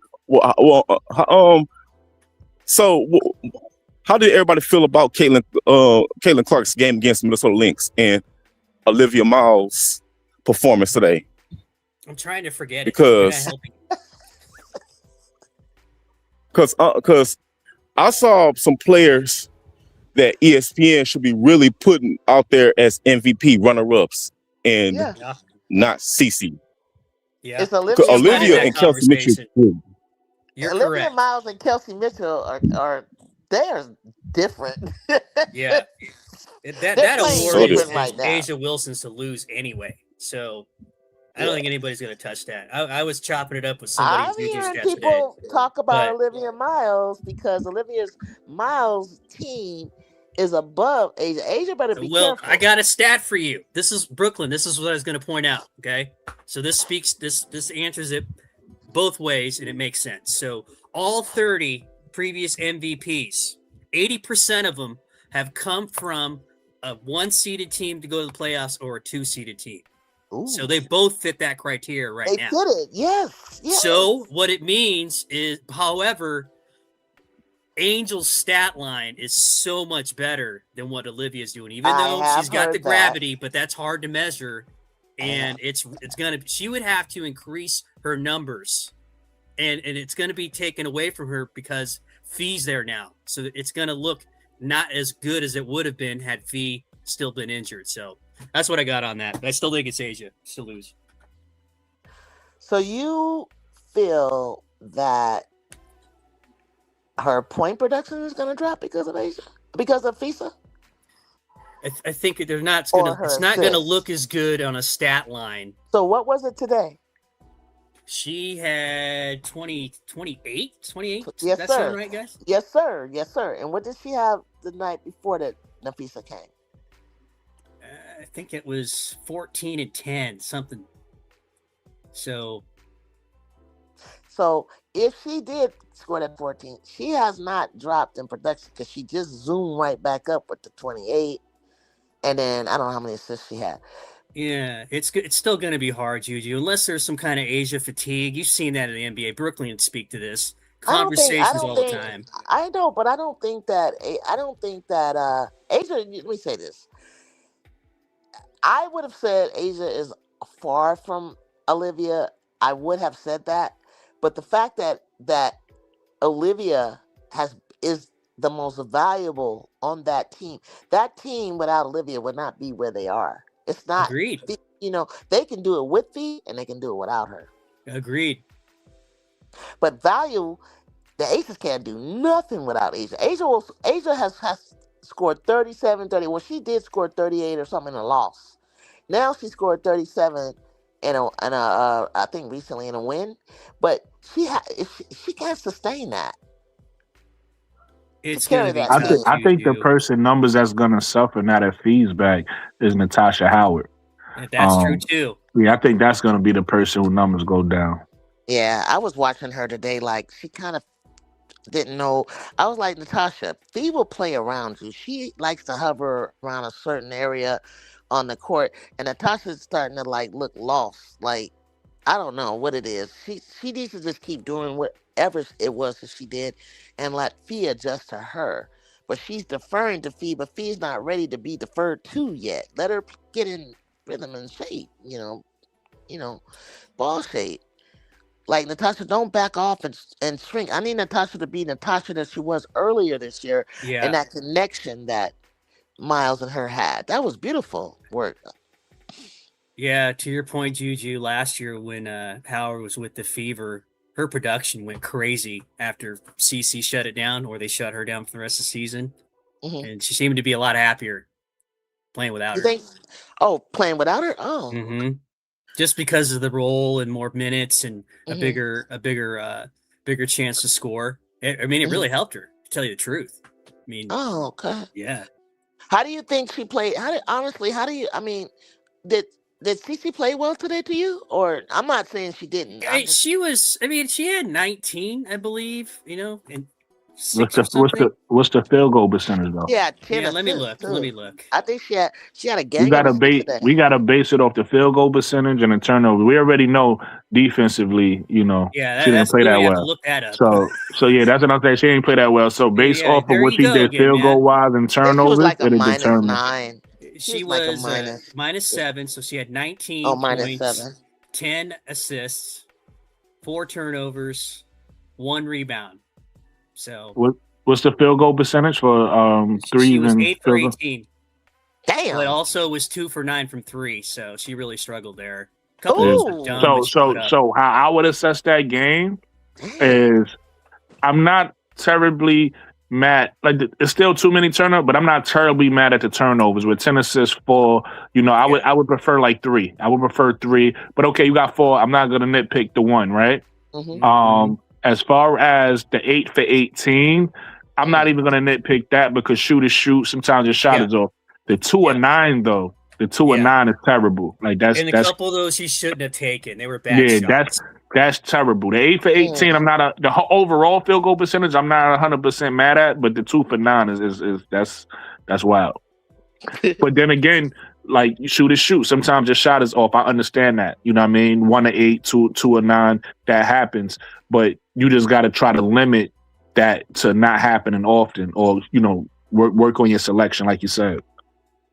Man, why do I get this feeling like Angel's just looking right at me repeatedly? What are you trying to do to me, Brooklyn? I'm taking a timeout or something, man. I'm trying to convert you, man. I'm trying to convert you. I'm already converted. She's winning. I told you that.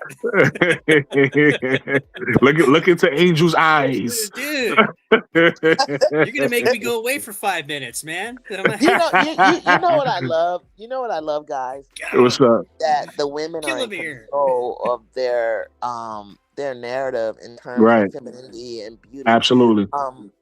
I don't know if you can look this up, MDT, but there was when I was a freshman in high school or so, we had a team, the WBL, San Francisco Pioneers. And so when we were trying to promote the women's basketball league, and by the way, men used to fuck it up. They did not know how to market. They didn't know how to they paid him too much. They didn't pay him at all, and different things were going on like that. And we were trying to sustain a women's basketball league, and so they would try to. There was a lady named Machine Gun Molly. She actually coaches for Bowling, Alabama, somewhere in the country right now. But her name is Molly Bolin, but we call her Machine Gun Molly. And they would have these pamphlets of her. She's a blonde. She was a real blonde. She shot at the range of like CC, but not maybe not 28 feet, but she shot long range shots. And she they were trying to sell her looks and things like that. And it was like, oh God, here we go. That like it's kind of like we have a lingerie basketball league and we have a lingerie football league. And so they would it would piss us off because why are they trying to push that narrative instead of like watching basketball? Then years later, they came in when Diana Taurasi, everybody, the league, Lisa Leslie and all them, they all dressed a certain way. They had them in these little business suits. And then we had the LGBTQ era where the stud girls were really it was just really getting out of hand, in my opinion, with the whole stud look, right? And then now what's refreshing is we're getting back to, the beauty of these women. We have different tiers. I mean, and I love it because I know you guys be trying not to be weirdos and shit like that. Because women be like, why We they were always earlier. lusting? And I'm like, I don't think there's anything wrong. think- I don't think there's anything wrong with you guys admiring their beauty. You want a pinup girl. Let me tell you, there was a pinup poster of Becky Hammond. I don't know if you guys ever remember Becky as a younger woman. I think on the she looks Liberty. good now, Juju. Becky was gorgeous. But What do you mean my point is, I tell women all the time, Joe Namath was, he was fine when he was young, right? And he wore We looked at- pantyhose. You heard the MVP. She put the O. Commercial. She put the O and the E in font. She said he was fine. She put the O and the E in there. Yeah, with the little. Everybody's trying to get with him. It was so. It's like, I don't understand because I know they're not trying to sell Joe Namath, Tom Brady. You're not trying to sell OJ. You're not trying to sell. I'm naming all the people that I like. You're not trying to sell prime time to the men. So obviously you're trying to attract us, right? So the women. So Juju just told us her type. She like the muscular. She like the athletic, muscular type. Okay. I mean, She name dropped Joe Namath. Namath. She had me right there, man. Good-looking men got the attention. You see, she makes me want to grow out my chest the hair. men have said to me, why do these women get mad when we're, I don't want to say lusting, when you guys are being attracted to the basketball player? I said, I don't know, because we be looking at butts and all. Well, not we women be looking at the men out there on the football field and everything else. So I don't understand. Do you think it's like a difference in the way that we express our objectification of women, that we take it a little too far? You think that's what it is? I think so.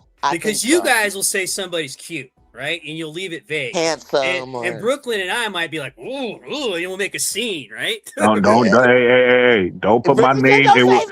Don't put my name in what you would do. You know what? You know what? He's probably worse than me. He doesn't want to admit it. He's trying to find some company. See? Brooklyn and me are doing. He's trying to throw you off, Juju. Yeah, I know what you mean. Yeah, I know what you mean. So I would say this. I haven't really seen any. I haven't really heard you guys, because I go on.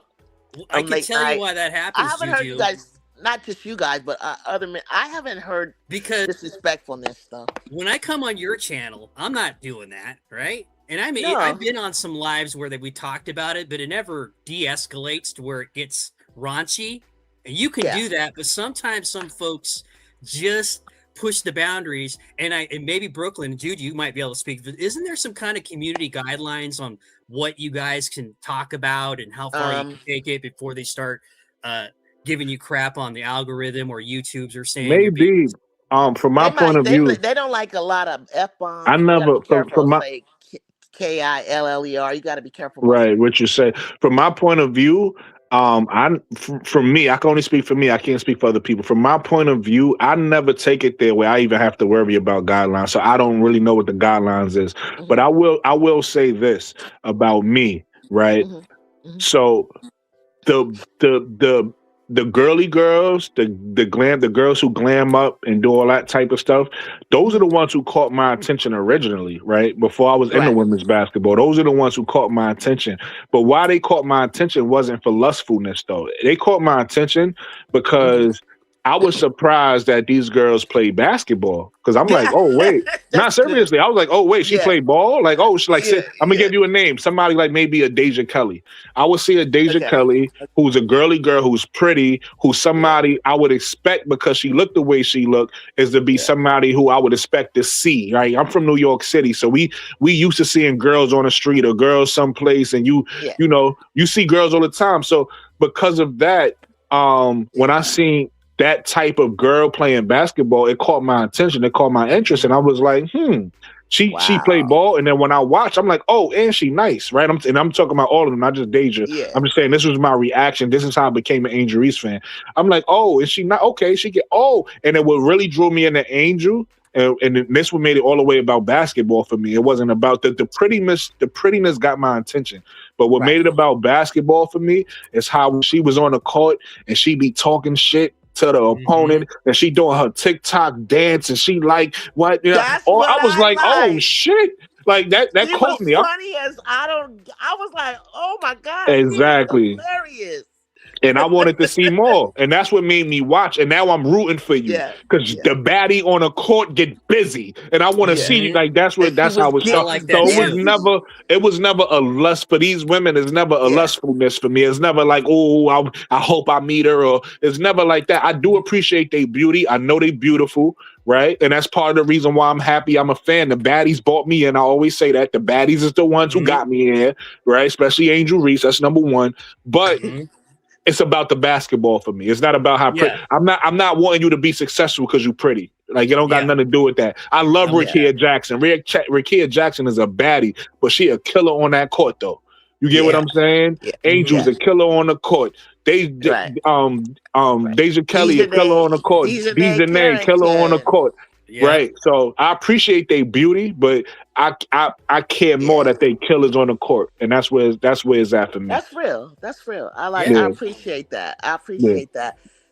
I appreciate that because that's real. That's exactly. I mean, that's what it is. I mean, just be honest. That might have been your first thing that drew you, but what kept you? Because I've been watching for a long time, and I gotta admit, after finally, I see so much skill, and I'm so happy to see it, and not just be with a few players. It's actually a lot of players that have so much talent and so much skill. Yeah, and they're hooping. And I want to add this in here too, and this goes back to the beauty. It's the fact, and I take my hat off to the girls for their marketing ability. It's the fact that they was doing all these TikTok dances, because that's how I'm seeing a pretty girl, a baddie, right? I'm seeing a baddie in a basketball jersey doing TikTok, and I'm like, yo, what's going? Who's that? Who is that? And then you see them play, and you're like, oh, that's who that is. Yeah.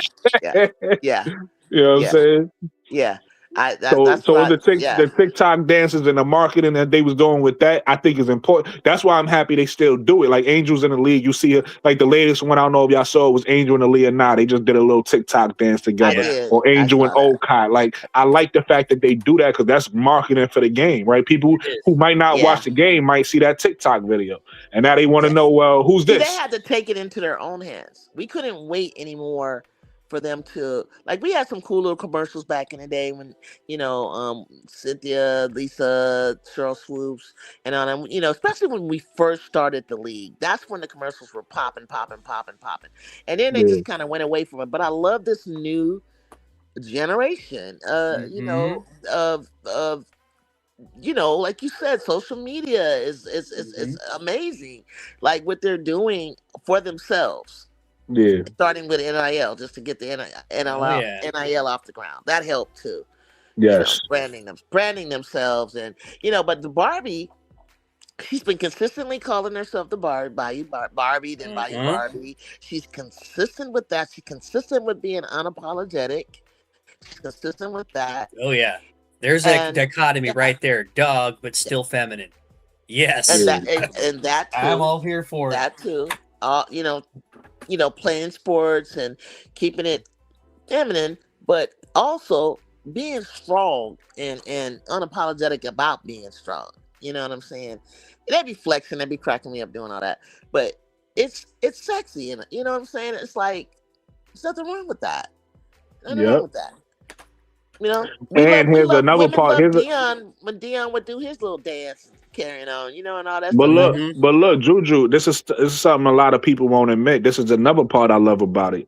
The Uh-huh. fact that they train so hard, because we all know how hard that you got to train just to be a college athlete, right? The Yeah. fact that they train so hard, these women are at the top of their game. So it's like the average person on the street that's a fan, like even men, right? Like, because some men got egos or whatever, but the Mhm. average person on the street, the fan can't beat them at what they do. They might think they can, They but these might. women are in tip top shape. They train for this all day. They if you see their bodies, look at somebody like Anissa Murrow's stomach, because she always show her stomach. She got Right. she got a 12 pack, right? Like Right. these women Right. are in shape, Right. conditioned, and Right. it might look easier what they do on TV. It ain't easy, right? No, it's not. It's That's not. And another thing I respect about them. Mhm. I've seen YouTube videos of some girls coming, back to play at 24-hour fitness or wherever it is, and they cooking them. They They cooking men. cooking them. Because when you train, you at the top. You at the top of your game. You know what I mean? Like, and a lot of people don't realize that. You see it on TV, and you be Mhm. thinking like, oh, like nah, dog. She get in front of you, she gonna cook you too. Yeah. I have a guy friend who tells me he's like it's biological. I feel like deep down inside he feels that because you guys are men, that in biologically speaking, just being a man, you're gonna be better at it than what we're No, doing. And I'm like, no, why do you say that? That's not true. no. But we grew up playing with boys that turned to teenagers, that turned to men. Now, there are going to be a lot of high schoolers that can get down, but I remember the little boys were telling Juju, and you can see one of her videos, they're like, I could beat you one-on-one. And she's like, oh, okay. And then but we know. You know what I'm saying? Like she Yeah, looked at him like, but we really know. It's like, no, sweetheart, it's not as easy as you think because it's not a game of I'm gonna push you around. If she wanted to stand out, pull you out, and shoot over you, what are you gonna do? exactly. Not everybody's gonna be able to block a 6'2" who has a wingspan of 6'5", who has a vertical when she probably leaps up off the ground of 2 feet to 3 feet. You're not, and if she does it quick enough, if she sidesteps you, whatever the case she's gonna do to get open, you're not gonna block her shot. Right. It's more to it than just being a male. It just is. It's Yeah. like they're pros for a reason. Exactly. Mhm.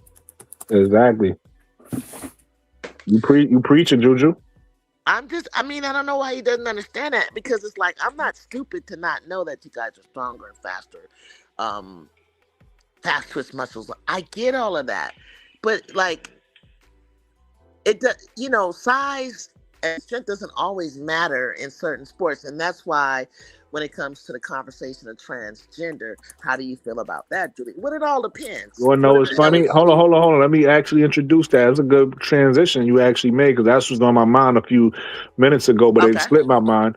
What do you think? And I'm gonna be honest with you. Somebody gonna have to actually give me the exact quote because I don't know off the top of my head. But what do you think about Sophie Cunningham's comments about transgenders in sports or women's sports or whatever she was saying? And then what do you think about like the aftermath of it? Because I know you heard about obviously Yeah. something happened in Seattle with the owner there, and then I don't know if you heard Cheryl Reeves Yep. actually had the shirt And on Stephanie today, White. and she responded, and Stephanie White. So if you heard about all of those situations, just kind of talk about it all. What's your thoughts on what Sophie Cunningham did in the after?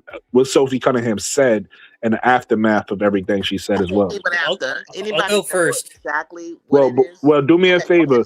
Somebody actually I'll state get what it. she said because I don't know what like the Yeah, because we have to. I'll get I- it, but I can start talking about it right now. And essentially, I would call it an unforced error. Didn't have to talk about it, and it kind of started this, getting this back into the mainstream conversation unnecessarily, and then double down on it too. But I'm going to get the comment so we can put some context on what she said. And on itself, doesn't sound terribly offensive in a lot of ways, but the way that it works with these sort of things where it becomes politicized and it means different things to different people, and we can get ourselves in a little bit of trouble. So let's see here. Okay, it was in this ESPN article. I don't even know the context at which she said it. I think apparently it all started way back when she was in somebody's Twitter following, and she answered a post, and then they asked her about it in this ESPN article. Let's see here. They be asking some hard questions, don't they? Yeah, and the gist of it is this. She says she wanted to protect young girls in locker room, and young girls in sport shouldn't have to go against biological men. And then after that, she said something to, look, I don't hate anyone. I love everybody. She said girls, and then she said men. Notice that. Girls, yeah. So, and it took from that where all of a sudden everybody had to weigh in on this, because some people took it, yeah, Sophie Cunningham, MAGA, and then other people. I'm gonna be honest with you. Can you repeat her? Because if you, it sounded like she didn't say anything wrong to me. Now, if I'm wrong for if I understood it wrong, y'all can explain to me. But can you say the exact original statement again? Because I think I agree with that if I heard it correctly. Say it one more time. This is what she said, a quote. This is taken out of context here because it's the only thing I can find. It's embedded in a long article that'll take me a little time to find. But this is what she said: protect young girls in the locker room, or young girls in sports shouldn't have to go against biological men. Okay. See, I didn't ever heard the quote. I just heard of how people received the quote. Right. But if that's the quote, I'm gonna tell you why I actually agree with that. And it's to what Juju just said. I don't think transgender people should be allowed to participate in sports, and they should be allowed the same rights everybody else is allowed, I think. But men are biologically stronger than women, right? So like let's use like I don't know if y'all familiar, I don't remember the names, anything like that. You probably could look it up, MDT. But I know it was like a trans person in like boxing, and that person hit a biological woman, and almost like broke her nose or something like that. But it turned out with that story? But it turned out to be a farce. She was actually a woman. Okay, so that was wrong. That was reported wrong. Right, but even that case took on a life of its own and got us into a very similar conversation and really caused a lot of harm, not only for that athlete, because they were talking about extra tests, which she passed, even to the Olympic testing, but people thought because of how vicious the hit was, and even though everything came back okay, it had already taken a life of its own in the reporting. And after it's out, it wasn't like everybody was quick to correct the story. So that's then I'm wrong in that, because I never heard about that. Thank you for the information. I didn't even know that was misreported. But I still feel the same way. I do feel like I think most people know, most women know, most men know. Look at Angel Reese and her brother, right? We could start out at the same size. Put it to you like this: my best friend, right? My best friend is probably 3/4 of my size, but she's older than me. She's older than me, and I used to look up to her. Like I used to, when we was little, she was bigger than me.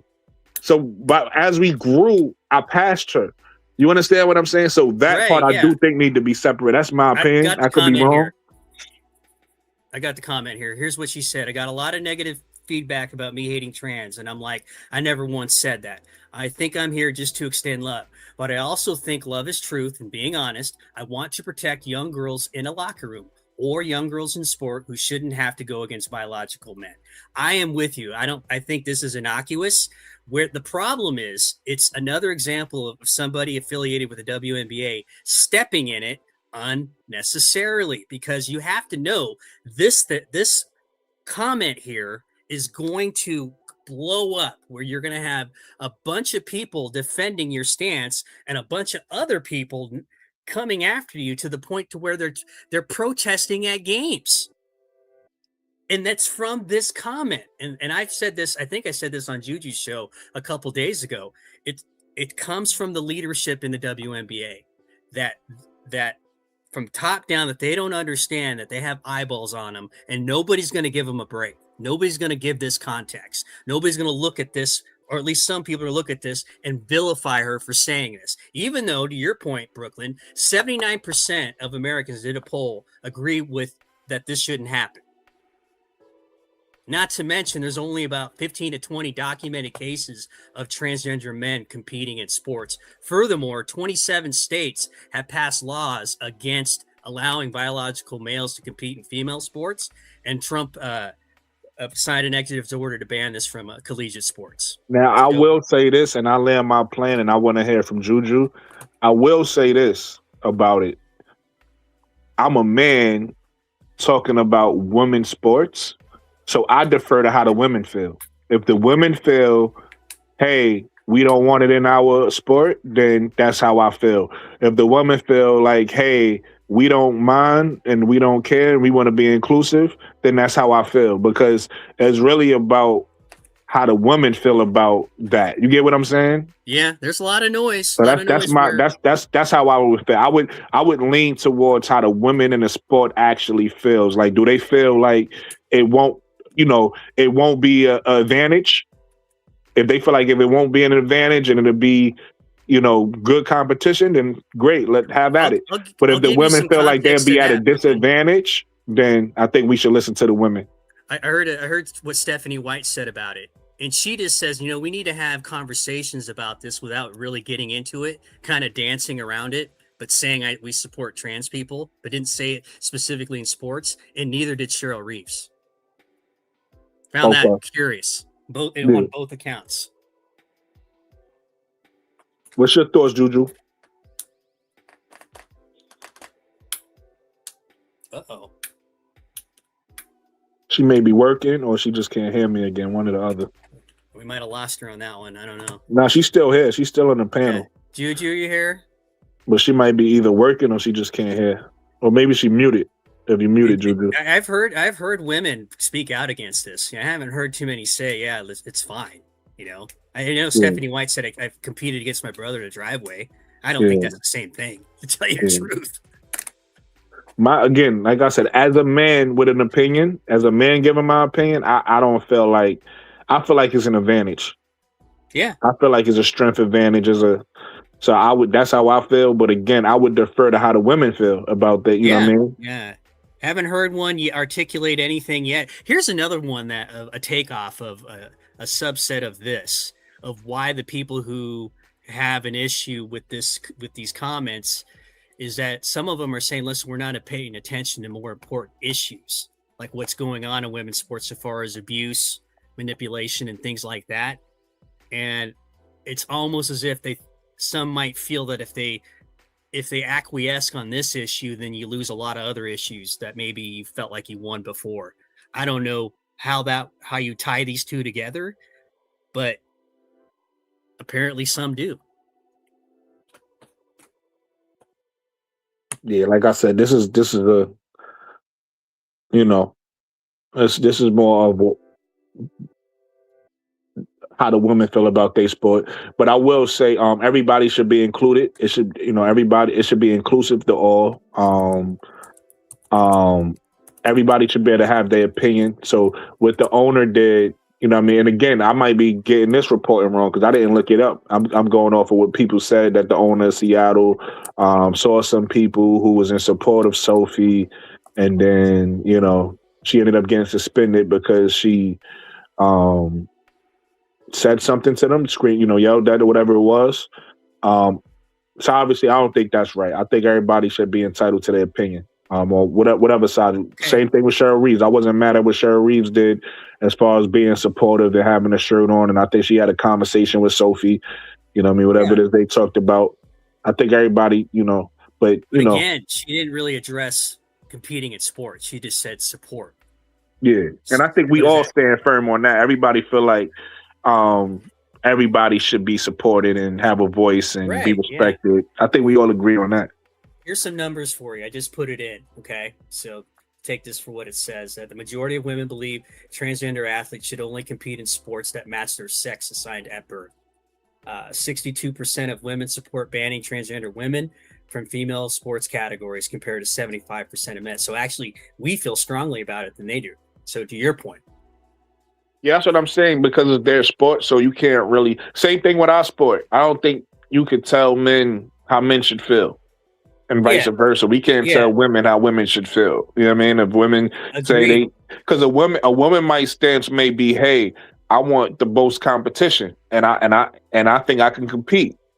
Well, I can't tell her not to feel that way if that's how she feels. You get what I'm saying? I agree. But it seems that they are in agreement with this, that they support this too, and it would affect them more than it would you or I. To your point, absolutely, so you would expect that they would have a stronger reaction to this. I have yet to see.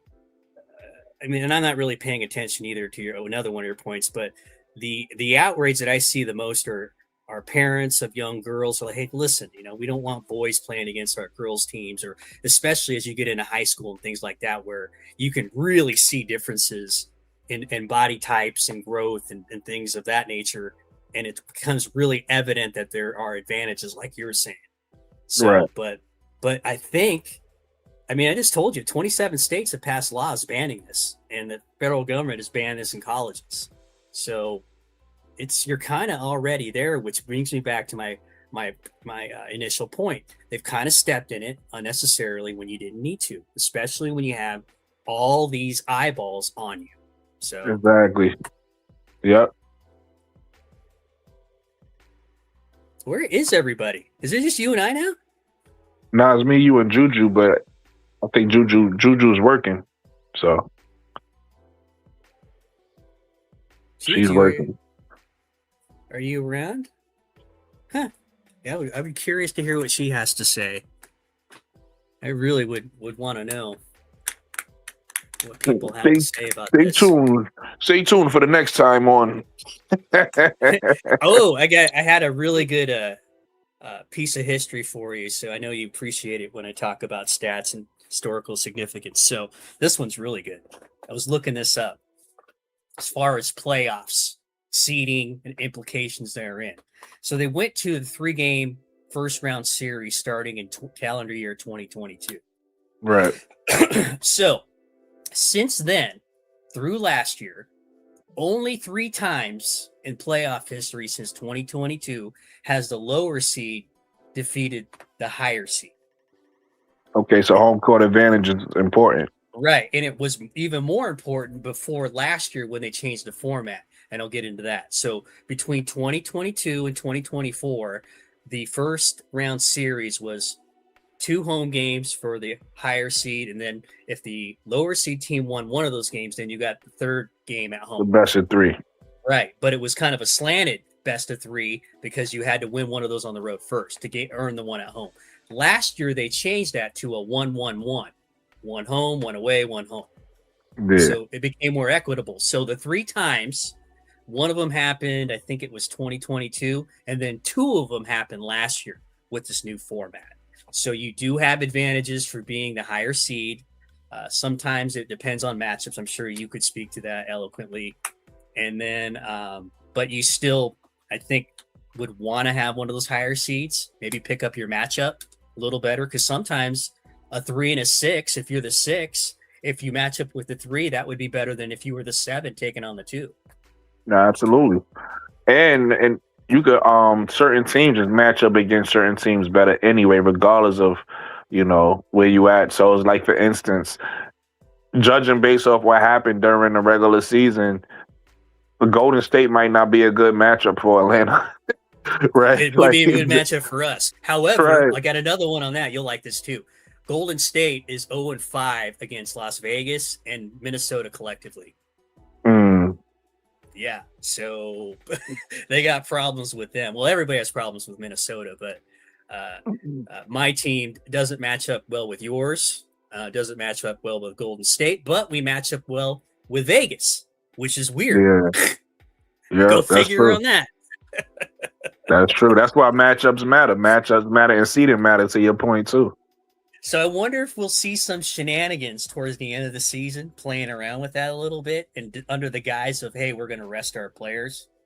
Yeah, so you could get a favorable matchup. Yeah, we don't want to play Minnesota, so Listen, I'm gonna be honest with you. I mean, Minnesota's balling and Aces is balling, so whoever get the number 1 seed get it. But I don't think nobody want to see an 8th seed in New York Liberty. if Phoebus comes back and they're healthy, yes. But if You know what I'm saying? they got to deal with You expect that.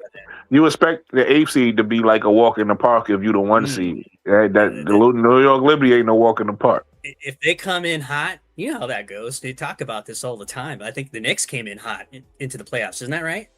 The Knicks? Did they? No, I think they did. I think they did. Yeah. Okay, I so think that they in did. the NFL, football definitely means something when you come in hot. So you come in hot, you got a shot. So Yeah. I mean, and the way that they do it with this new format beginning last year, I mean, you have a better shot than you otherwise would because it was prohibitive. Yeah. Now you're guaranteed a home game. To your question, I think they did come in hot, but they didn't stay hot. They actually like fell to Atlanta. I think Atlanta was in the second round.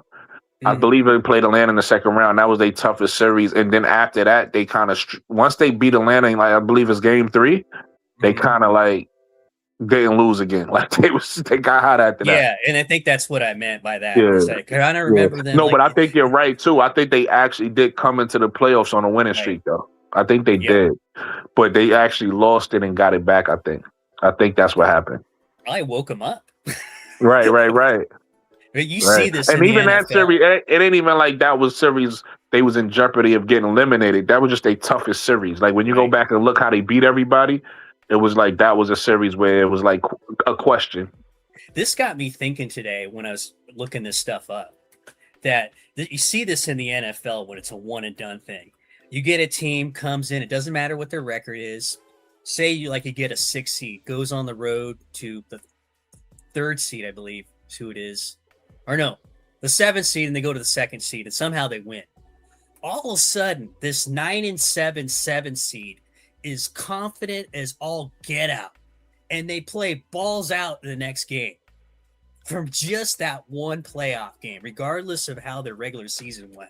It's amazing, just these athletes in this rush of just, man, we can kick anybody's tail on any given day, and once we show ourselves, watch out. It's amazing. I'm sure you can speak to that in basketball. It's got to work the same way, where you just get this. You're already confident, but now you have the evidence to back that up. Yeah, It's just absolutely. a beautiful thing for me to watch. You see that in football since it's a one and done thing. In the tournament, the college basketball tournament, you see that too, where team just like they flip this confidence switch, and then they get the goods too, and then it's really it goes off the rails. Some amazing stuff. So I wonder if we're going to see any of that in the WNBA postseason. Well, I mean, I'm sure we will. I'm sure, like I said, Minnesota is looking like they're going to steamroll to everybody, right? Same thing. Got that last year, too. Right. Same. Right. Yeah, but Olivia Mouse. And then Minnesota, I mean, Aces, the Aces is the Aces. So, you got certain teams where it's like they play for the postseason, so we'll see what happens.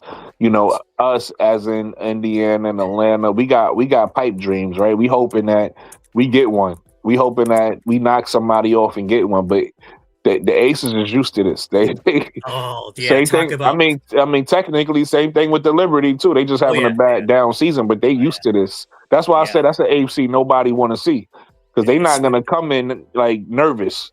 Yeah, you are correct. If they got everybody, and they come in with like a 3 or 4 game winning streak, that'll be enough. Yeah, and just start pounding teams, and then they get into a series.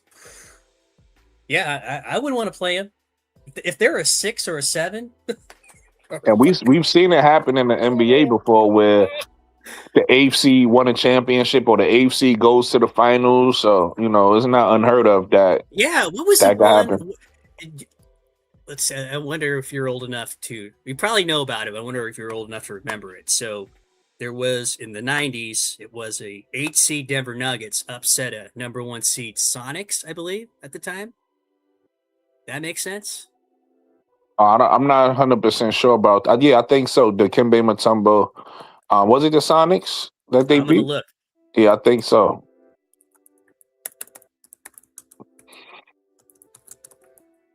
I think so. I think you're right about that.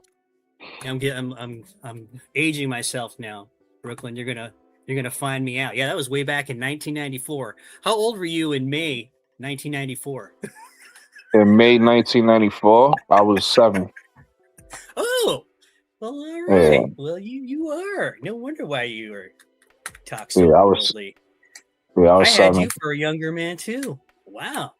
Keep that Yeah, energy. nah. I Do was good. born. That's where my name is from. I was born in '86. That's why Brooklyn '80s baby. Oh, you- Yeah, 86. That is wow. The year you were born. yeah. Late That's though. Larry Bird. November. That's well, that would have been a Magic Johnson year, but yeah, Larry Bird won the championship in '86. Is that right? Yeah, they did. Their last one, and then the following spring, Magic won another one. Yeah, Would have been 1 year old. yeah. That's a fact. Look at you! You got some pretty good energy. For I'm impressed with you because that's telling me that you're similar to me because I'm the type of person because I love basketball. I went and learned what happened before my time. So if you were younger than me and you also did that, that shows like, and then you a football guy that did that. So that Yep. shows to your knowledge, like to how you like to learn about the sport and stuff like that. So that's good. Yeah, that was a big deal. That was a big deal then. So, yeah, keep that in. Whatever you're doing to sustain your energy. Keep doing it. I believe since you a football guy, I think the Giants won in '86 too. It would have been January of '87. Or wasn't that the Bears? That would have been the Bears. That might have been the Bears in Yeah, '86. January '86 was the Bears. 46-10 over the New England Patriots. Mm. Refrigerator scored a touchdown, and Walter Payton was mad. So, So you said the Giants won in '87? 86, January '86. No, I thought you said that was the Bears. Oh yeah. 87 was It's 86 season was the Giants. So I'm sure your parents were happy about that. And yeah. Oh, so it wasn't. Okay, so you said '86. It was the Giants. I was right. 85 Oh, Bears. you know what? I'm thinking about the defense. Everybody talk about the '86 Bears defense. That's what they 85 talk Bears. about. But they always play their Super Bowl in the beginning of the next year. So Yeah, 85. So- Okay, I got you. uh-huh. Yeah. Yeah, that's my first love, Brooklyn, is I'm a football guy. So Yeah, no, I was- know. That's why I brought it up. I know you're a football guy. So do you know who Big Dog is? Yeah. Okay, so I was on with him earlier today, and he had a huge live on football. And so the conversation, when we start going there and talk about football, Yeah. way more knowledgeable. So I sound completely different talking about that. I don't sound like a neophyte up here talking about sport. Would you ever thought about like starting your own channel and talking about Yes. football? Yeah. You and Juju and Big Dog have inspired me and some other players in this because you know how I operate. I gotta call it as I see it. Everybody has bias, but I think I could do something. But from what I've seen, Who's and your maybe football you team? you could tell me something about this. Is some folks, they get by because they're in a niche and there's not a lot of players in it. Yeah. And some folks are really, really talented, can speak and talk, have really good material, and don't get much traction for whatever reason. And I want to be as efficient as possible doing that. I would like to do what you're doing, where you bring just anybody on, as long as they're willing to have a discussion. I'm Right. I'm a kind of guy. If I don't know something, I don't know something. It's no crime. Whatever, I'll learn. It's not no big deal. So, Right. but with pro football, far more knowledge, especially when it comes to Who's historical your team? perspective. Houston Texans. Okay. Yeah, so we've been So you a struggling. JJ Wyatt guy? They're what? I think he played for the Texans, right? JJ Wyatt. I think his name was- JJ Watt. JJ Watt. JJ Watt. JJ Watt. You a JJ Watt guy? Yeah, so Right now, our biggest concern is whether my quarterback will continue to pee down his leg in the playoffs or not, but we'll have to see. So, I mean, I haven't heard much of them. Are they good right now? Houston, Texas? What's going on with them? yeah, they made the They playoffs. got a good quarterback?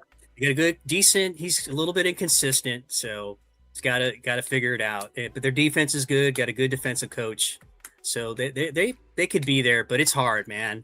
You know, I mean, it's not like other sports where you have another shot. You know, it's one and done, and that's it. Yeah. You know, Where you it can from? be That's that where way. you from, Houston? Where you from? No, I'm from Nebraska, actually. Okay.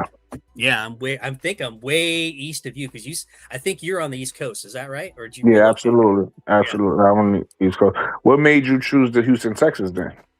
I was a Cowboy fan, and then I decided when Houston started playing that I would start a new bandwagon. So I've been with them since 2002.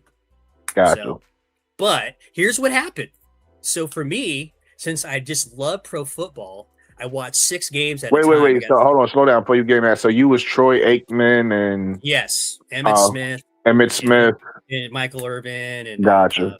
Jimmy Johnson, and Gotcha. Bruce Johnston, everybody. And then I moved to the Texans, started a bandwagon, didn't jump to one, started one. Gotcha.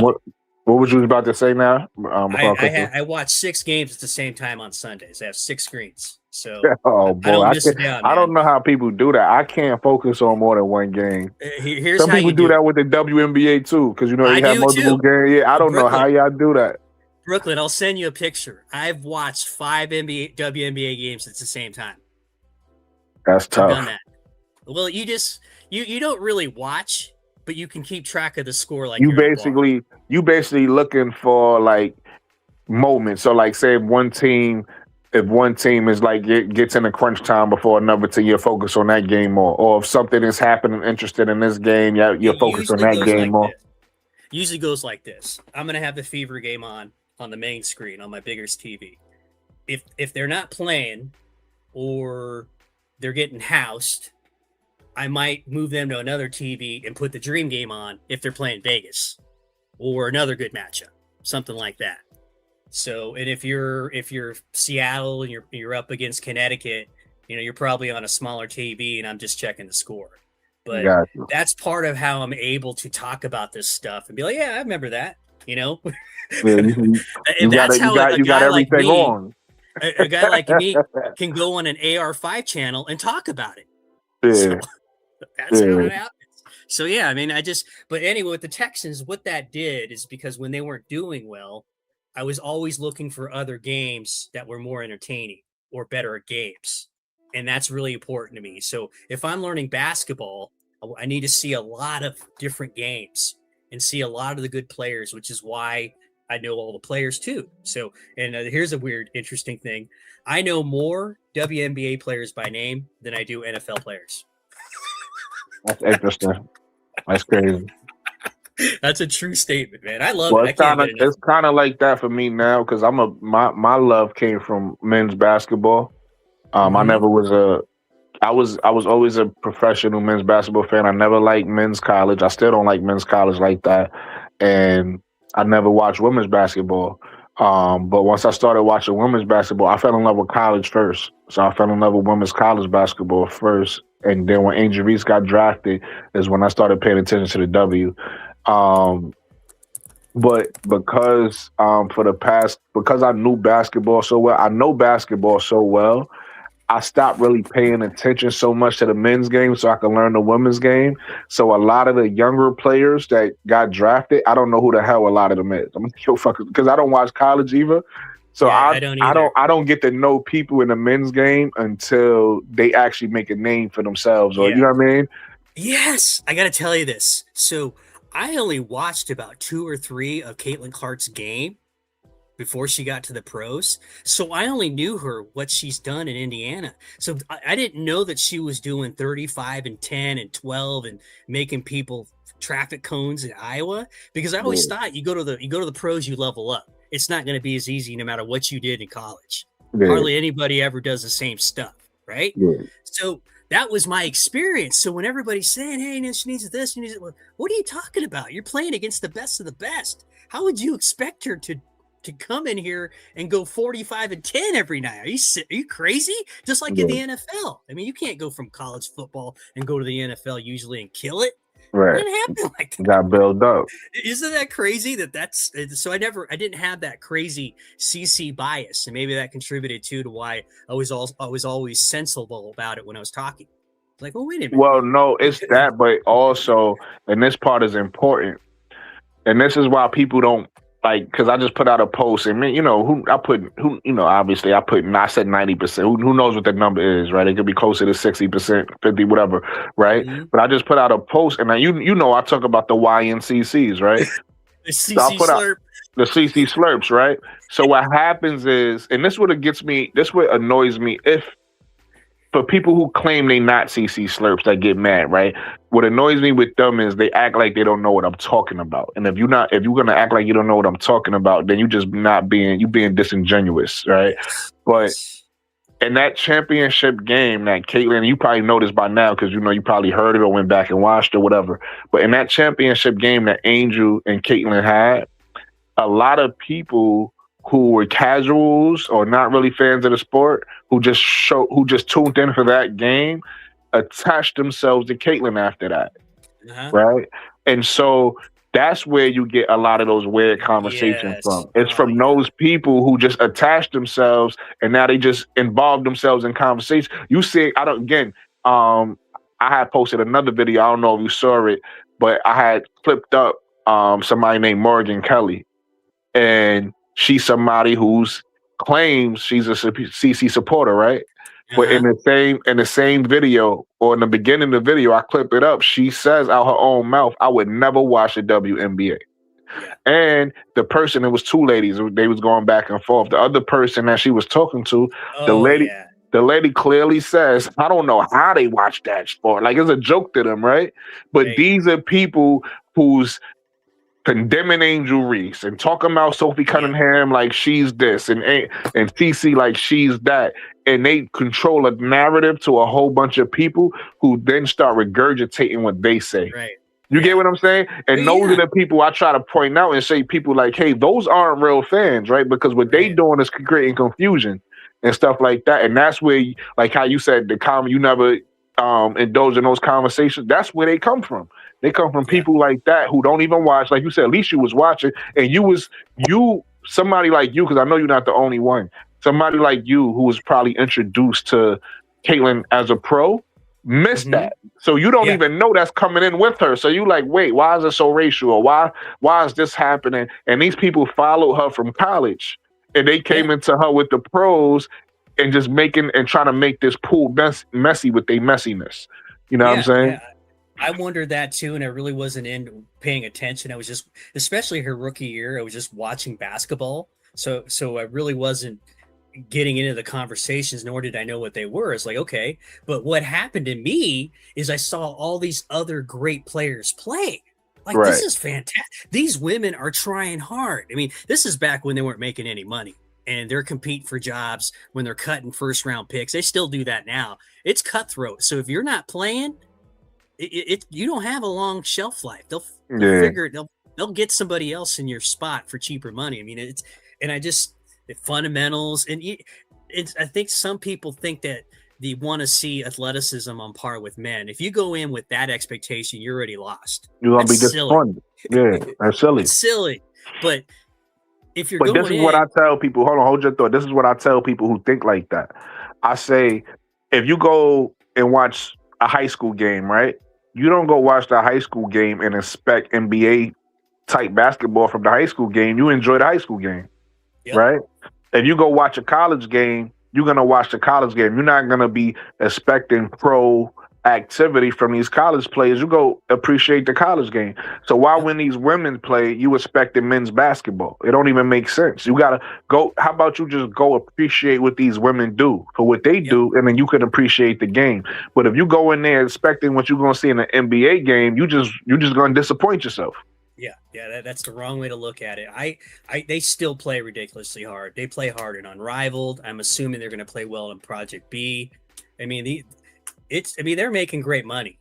but it's not like NBA money. It's not like NFL money. It's not like Major League Baseball money, and it's definitely not like hockey money either. So they're still trying to make their mark. So they're still killing it out there, and you don't see these players loaf around, and I respect that. That was, and anybody, the common guy, can relate to that. That's what I never understood. You know, like Right. what are you watching? Okay, so they can't do everything the men can do. They're not as athletic. Fine, so be it. But they're working their butts off. You see them banging around and running into each other, hurting themselves. You can't appreciate that as a guy who works a 9 to 5. Are you kidding me? You know, so there's another conversation there that we get into. But No, that's a wow, fact. Keep that in mind. Keep that in mind. We'll make that a topic. But here's another thing to your point, or going off of that, piggybacking off what you just said. That's so misogynistic, right? Because Yes. what if you have a daughter? Yes. You're gonna, Yes. know what I mean? What if you have a daughter who want to play basketball, want Right. to play sports? You're gonna be like putting negative things in her head. You know what I mean? So that's just like, Right. yeah, You would yeah. want your daughter to get as much as she could for her ability and talents. There And you if go. she's marketable to make $1 million, you would want her to do that because that's your daughter. And it's mind-boggling to me how many people miss that point. If it was you, somebody in your family, Exactly. it never made sense to me. And I remember during the CBA negotiations, right? So I'm sure you saw it too. A lot of people, these women need to know their place, and what are they thinking? Just take what they can get. And like half these dudes are in unions, and you're like, what are you talking about, man? Would And you then- want your rep to go up there? Hey, well, let's just take what we can get. Screw my members. They aren't ready. Absolutely. Absolutely. What are you talking But look, about? I'm a, because I was thinking about this earlier. I'm gonna attack it from another angle, right? You know what annoys me? People who don't take accountability. Because some of those same men that you were saying that, right? Now they got their money. They got a historic deal. First of all, I still think they underpaid. Let's be clear, right? But they got a historic deal. They was able to take care of the past players. They was able to take care of a lot of stuff, right? Where Yeah. the women are happy and they're able to make generational money. You know, they're able to be the first millionaires in their family, right? With Mhm. that said, we know that they still got fleeced in a deal. The WNBA still got the better deal in that, even though they got a great deal. What I want to know is all of those men who said that it can't happen and said that they was crazy to ask for what they was worth and all this, that, and the third. Where they accountability at now? Because I don't hear none of them saying, yo, I was wrong. Oh, they did get their money. Because they basically want them to stop asking. Oh, these women are entitled. They're crazy. Right. You're gonna ask for money. You would never. You know what I mean? You should be lucky to be where you at now. You solid. You solid. The algorithm you were doesn't so reward loud. apologies. You were so loud before they got their money. Now they got it, and where you at? No accountability. That's weak. That's weak shit to me. I don't like that. This happened a couple times, but before I say what happened, that the algorithm in this space on YouTube doesn't reward taking accountability. It only rewards moving on to the next subject, moving on to the next outrage or counter-rage construct that you've come up with, and then keeping your base, if you will, and your followers and people who drive your engagement. So it doesn't reward that, unfortunately, because if that were true, Brooklyn, you would blow up tomorrow. You would be there. Like all those other bigger channels could be like, hey, you want a straight shooter down the middle? You need to go see Brooklyn. There's a couple of you guys out here doing it. I appreciate that too. There's a couple guys that doing it, but they all say the same thing, man. Hey, man, I would do so much better if I was willing to glaze this player or glaze that player. And you see it everywhere. And it's a problem, man. And anyway, so I've talked about this intelligently like I'm doing to you, breaking down facts, talking about how these union negotiations work, the posturing, who looks bad, who doesn't look bad, who has leverage, who doesn't, where the money's coming from. If the WNBA was really in the red for as long as they say it was, definitely not. Now that they're full of crap, but there are still people out there that say that the NBA is still subsidizing the WNBA. That's not true anymore, but there are a lot of people still saying that nonsense out there, unsubstantiated, of course. But so I'd go on a couple live streams just like yours. I would make these very points and talk about it. Crickets, Brooklyn, crickets. They would just stop and move on to the next subject. no expounding on the subject, because it would mean that they would have to say, yeah, I was off on that one, or they would have to carry on that conversation, and it blows their whole narrative, because apparently at that particular time it was much more profitable to say these women are greedy and they're being girl bosses. They need to go to the place and they need to figure it out and just take what they can get and don't mess around with the WNBA league. You're going to lose. You're going to get Right. screwed and so forth. But I heard that over and over and over, and I said, how can these people miss it when the truth is right in front of I you? can tell And you, it's two things. One, it's people like to be fed the information that they care about, even if it's not true, right? So it's like, for confirmation instance, bias, my friend. there you go. I'm gonna give you an example in here. When I try to tell people, and again, let me be clear when I say this for the people that's watching. I'm not saying Paul Semesco is above criticism. Everybody can get criticized, everybody. But it's like when I tell people who like to say, "Oh, he a bad coach because he ain't get Angel the ball," or whatever. You know what I mean? "Oh, he a bad coach because he took Angel out." That don't make him a bad coach, right? And it's like they get mad when I say that, but they prefer to be on a channel that's gonna say that. Like, they prefer to be on a channel that's gonna be like, Carl Semesco was terrible because it makes them feel better. Right. Like you said, confirmation bias. It's like, Right. okay, that's how I feel. You said it, I feel better. So that's one. And then the other thing is, and this is the bigger thing, most people who say the things that they say don't have no facts behind it. They just basically saying how they feel.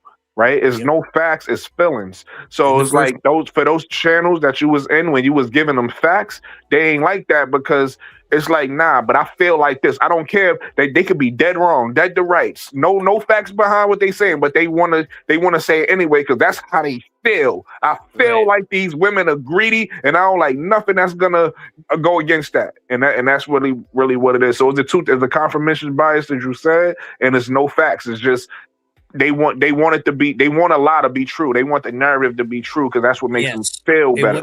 the second part of that is called cognitive dissonance, to where you've got an internal conflict on what your core belief is and something else that contradicts it, even though it might be true. So Right. you have a choice either to move on to the new truth or double down on your own. And it's Right. easier to double down on your own. Exactly. Not only is it easier, they want to do it. They don't care what's the truth, right? It's Yeah. like, no, they're greedy. Yeah, that actually happened. And you mentioned this the first time that I came on your live.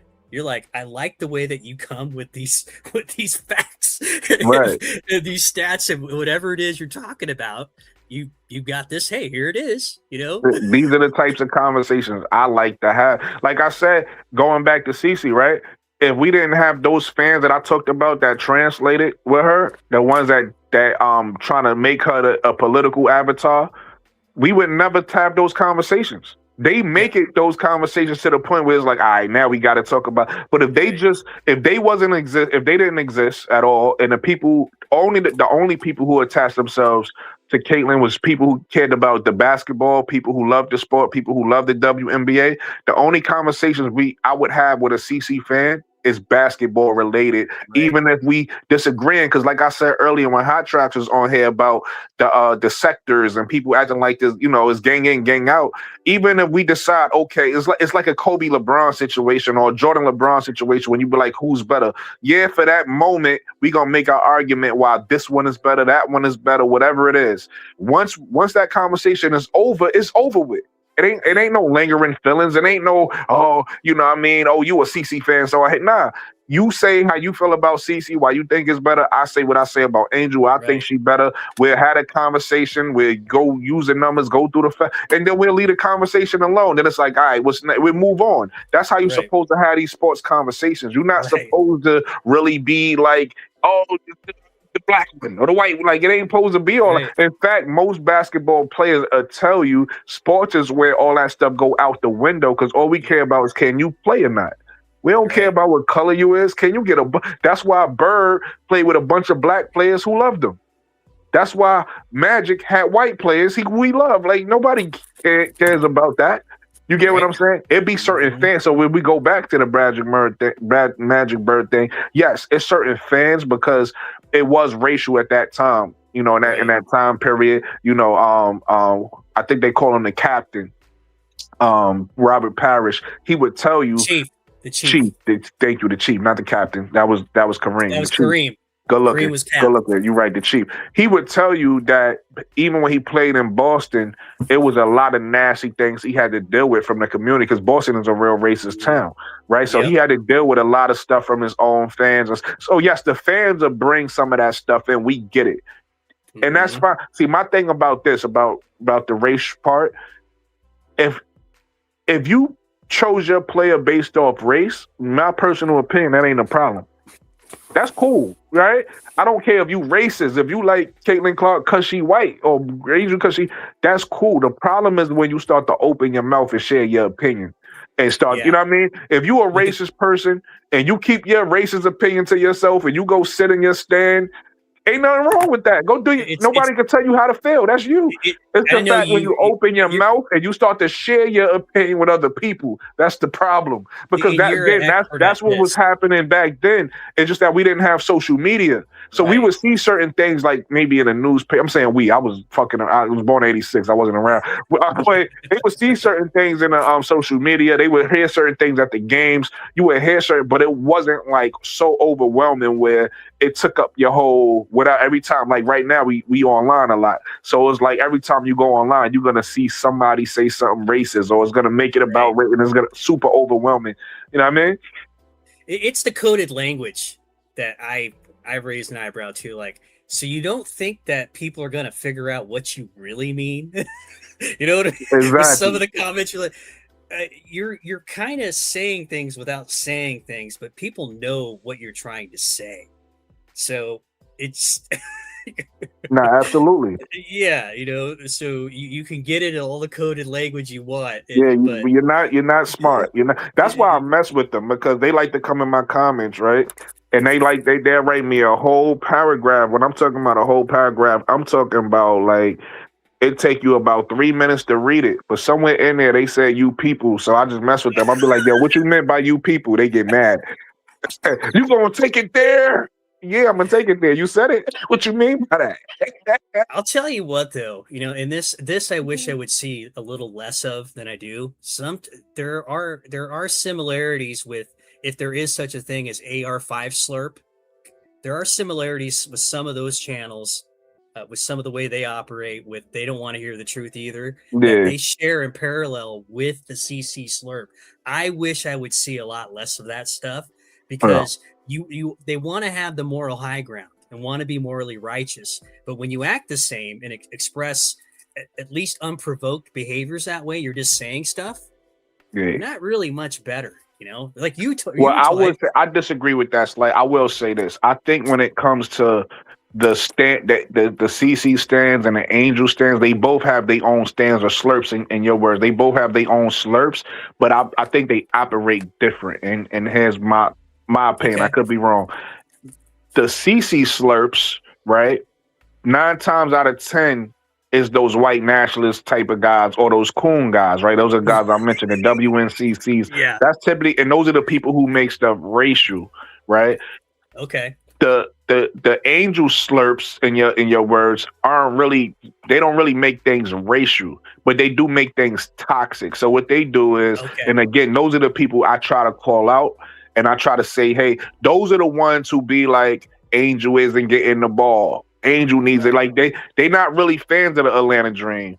They might not even be basketball fans. They just fans of Angel Reese, right? So what they do is they focus on her solely. And if this was like a solo show, if this was golf, that's fine.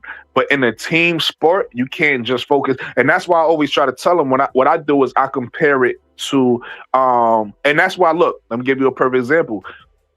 Again, on my channel, I try to bring everybody back to earth and we let how we talk about basketball and keep the perspective. Because again, Paul Semesco is a regular coach. He's not above criticism, but because he's Angel's coach, they get mad at him for anything they don't think. Like if they think that she is getting neglected, and his post, and I get it because here's another thing about Angel Reese slurp or a fan, and for anybody watching me that might be new, I'm an Angel Reese fan. I'm not a slurp or anything like that. I'm a realist. I'm an Angel Reese fan. I'm a realist. So I just want to be clear in case anybody who didn't know that. But I'm able to look at Angel objectively, and I'm able to say, as I put it to you like this, let's take it off Angel. I'm the type of person that if you my friend, I don't feel like I gotta be a yes man for you to like me. I could tell you the truth. And if I could tell you the truth, I could tell anybody the truth. So I tell the truth about Angel, right? And I tell the truth about her team. So like I always break it down like this. The best example I can give for the Atlanta Dream right now is, and you know basketball, you know your history a little bit. I think about two teams. I think about the 04 Pistons and I think about the 08 Celtics. And the reason why those two teams stand out to me is because championships won, but people are so used to the superstar that got a high usage rate. The superstar where we coming down. That's why they always say, oh, the number one option this and Angel isn't the number one, the number two, the number three, right? They so worried about options. But again, sometimes you got to understand how a team works, right? Mm-hmm. People are so used to the Kobe Bryant type of superstar, meaning the ball is going to be in his hand. He's going to make all the decisions. He's the number one. All superstars ain't built like that. Some superstars are unselfish. That's a very rare thing. You don't see that often, but they come around and they special. The unselfish superstar is special, right? And that's Kevin Garnett type of player, and that's Rasheed Wallace type of player, meaning they skill and they talent is through the roof, right? But they have so many skills. Offense might not be their number one skill. It might be their number 3 or number 4 skill, but they still great at offense, right? They still could get you 20 points or whatever, but that's not even what they do best, right? And because that's not their number one skill, or even if it is a top skill, they have so many skills, they can lean into their other skills. So when KG went to Boston, even though he was the best player on Boston, he allowed Paul Pierce to be the closer. Paul Pierce overall ain't as great as player as KG, but Paul Pierce is a better scorer than KG is, right? Same thing with Ray Allen. Ray Allen isn't a better overall player than KG, but Ray Allen is a better scorer and shooter than KG. And KG knew that, and so KG deferred when he went to his ego wasn't so big that he was like, I gotta get the ball and y'all gotta eat after I eat. He was like, y'all eat. And when y'all need me, I'll take over. Same thing with Rasheed Wallace. When Rasheed Wallace came to Detroit, he was talent-wise overall the best player on Detroit, right? Look at Magic. Great player, right? Right. Great player.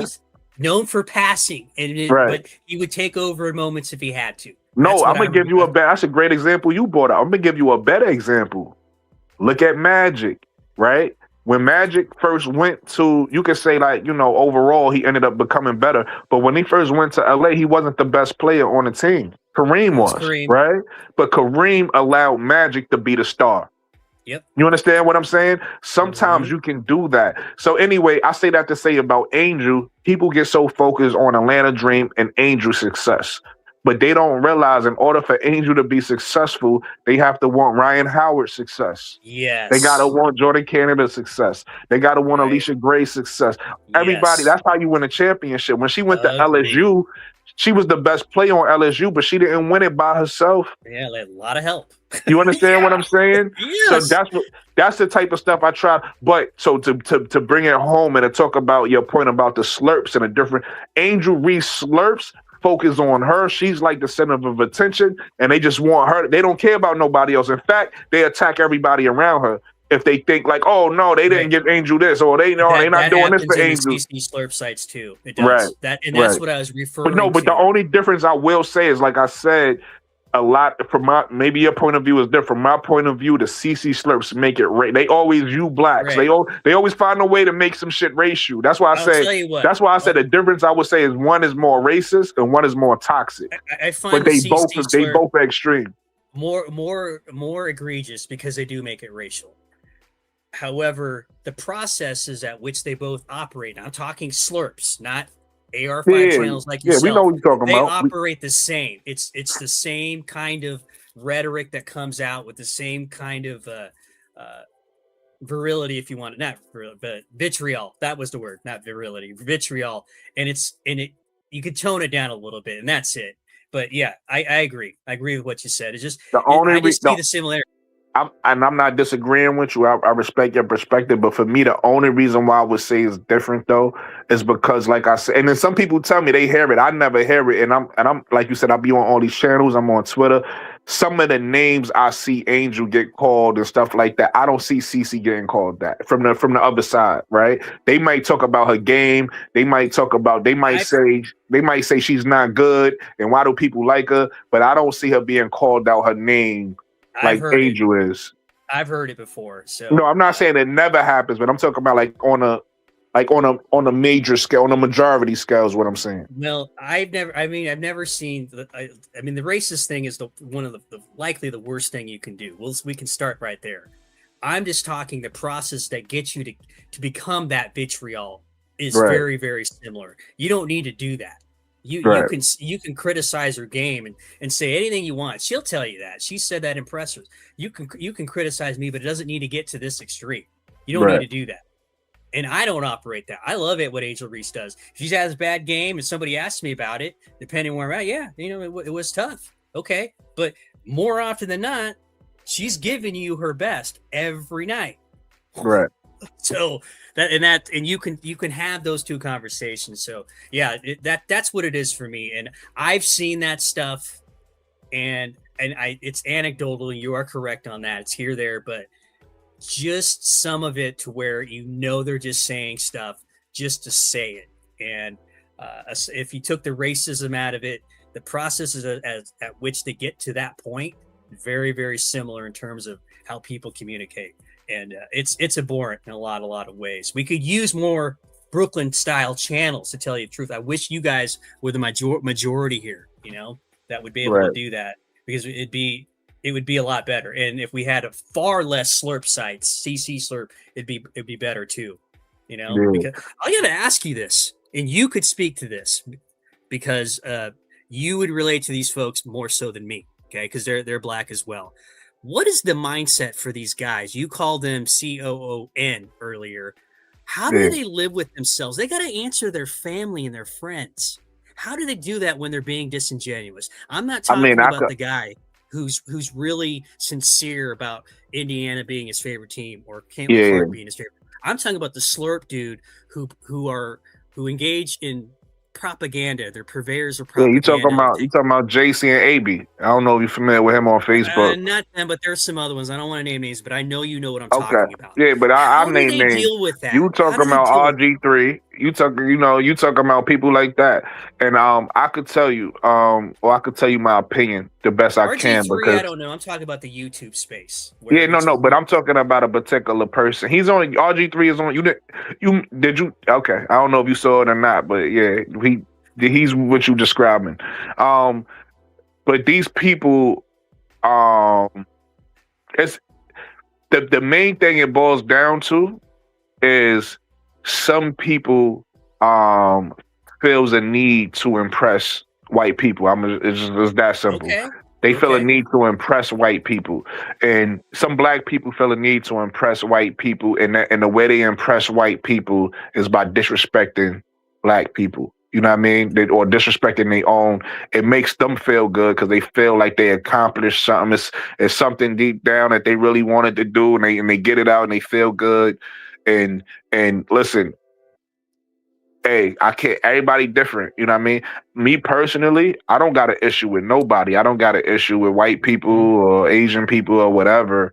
I'm cool. Like you hear me. I always say not all, because I think that's important. That's important. Nah, but seriously, that's important because I agree. If you don't keep in mind, let's just say I'm calling out an issue with white people, right, or some white people, but I don't. Hold on, we got a new guest. I didn't see your name because it just said new guest. But welcome to the stage, whoever you are. What's your name? Juju. Is it Juju? It just said new guest. Oh yeah, it's Juju. Oh, that's Juju. She's back. It just said new guest at first. I didn't know who it was. But my point in saying what I was saying was it's important you specify, because if you don't, you're gonna attack somebody who shouldn't be attacked, right? Somebody's gonna be listening to your words and feeling like, damn, they talking about me, and you're not my intended target because you did nothing wrong. Almost like you're a perfect example. Yes, I am. MBT. If I'm talking about Caitlin Clark fans in a certain portion, but I don't specify this portion, I just say, yo, Caitlin Clark fans are disgusting. They the worst fans. They blah blah blah. You're gonna feel like, damn, like that's not how I feel. But you might even understand what I'm saying. You might be like, damn, I get what he's saying, but I don't feel like that. Like that don't describe who I am as a person. You get what I'm saying? Credit, you gave me a carve out the other night. Yeah, and I did, but not just you, because it's like I said, you're not the only person I know that's a good. And I always try to shout y'all out. Because you guys. Here's my thing though. I'ma always separate it. Me personally, I'ma always separate it. But I think you guys, right? And when I say you guys, I'm talking about the CC fans on the right side of race, on the right side of history, on the right, all of that. You guys could do a better job at pointing out those guys too. Because if I'm pointing out those guys, right, and y'all guys is pointing out those guys, guess what that make us? We on the same side as Angel Reese and CC fans, right? I'm on your side. No, I know that, but and again, I'm not talking about you. I'm talking about in general, right? I'm having a larger conversation. This is not like an individual conversation about how I want you to be or me I should be, but I'm saying in general. This what should happen because right and right at the end of the day, right and right is wrong, correct? We all know morals and what we should and shouldn't do. Right. So if we on the side of being right, whoever's on the side of being right should stand together. Period. Yeah. And if this particular group is wrong, we should be able to get together and say we both not because I'm gonna keep it 100. I know you not. I know you. You're Mexican, you're not white. Oh, you're Hispanic, you said. Excuse me. You're Hispanic, you're not white. Well, you're not fully Thanks white. For the clarification. No, but my point is, I don't want to but damn, I'm losing my train of thought. What was I saying? I'm sorry, I'm being a clown. No, you good. I lost it. I do that sometimes. I lost it. You said really, if you're gonna be an ally or we all speak like if you're not if you're in a circle and you're with the right side, I mean all stands, right? And they start saying things that you recognize because you've been in our circles to know we're not over here being racist, we're not over here hating her because she's white. There may be some people that do that, because they get so angry, and what they're trying to say is because there are certain white people that do things that we say, oh, there they go again, we recognize. And we so know who the bad apples if you're not with us, get with us, say what you got to say, let them know, but also we have to come together. One thing that I'm starting to understand and I'm trying to learn is these people, I actually fact checked now what they're saying. I actually look at and I'm like, oh, she is that. Because I do the eye test with her. And although she may be scoring 21 points and 8 assists and blah, blah, blah. When they said it and she was in and out, getting better with her back, I was like, I didn't even recognize that that's what she was doing. It didn't even feel that because her availability wasn't there. So I wasn't recognizing. So if I'm talking about what Olivia Miles is doing, they take an offense like she's the standard and I need to compare her maybe to her rookie year, but it's like just, she's not at the point where I see her as a Sue Bird. Just understand me, okay? Sue Bird is the front runner of assists, and then it's Vandersloot, and then it's Courtney Vandersloot. She's not at that point yet where I'm looking at her as the standard. So I'm not going to bring her up all the time in comparison to. And if I don't say it, it's almost like they think I'm, biased against her. When it's like I'm not fully impressed with her with being a slightly over mediocre. Like, I think she's good. I don't think she's at excellent. I don't think she's there to that point yet. But don't be offended if I don't, and or I'm not super excited. Listen, there are people the majority of people, if they allow themselves to be honest, are very excited about the play of Olivia Miles, which surpasses the play to me of Paige and Caitlyn. Caitlyn's was up there though. Caitlyn was, smashing some records and she was fun. She was doing some things, right? But honestly, Olivia has elevated her team to the top spot. Paige, Yep. didn't do that. Paige, she went up. She brought Dallas from the bottom to where they are. She's done a lot. She jumped up tremendously. But Caitlyn, she had the number 1 draft pick before her. She had the number 2 draft pick. She had a squad. She had Natasha. She had Kelsey Mitchell. You understand what I'm saying? She had she had a squad, but she didn't zoom them all the way up to the top. As far as records, that's Olivia Miles has that on anyone else because Paige won 10 games last year. I mean, that's it. And then I'm starting to hear that Miles is breaking some of Cece's record, but they won't say it real loud. And I'm like, which one? I'm hearing it. I'm hearing social media say it, or analysts say it. Well, that record went down, but they're not really. But they are giving it.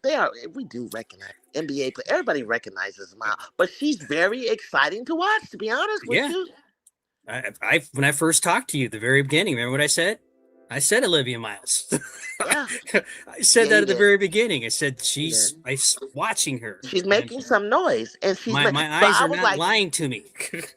Yeah, I wanted to see how consistent it was going to be, how long it was going to be, and she makes everyone around her, but she actually is shooting better and scoring better than I thought she would. She did that today too.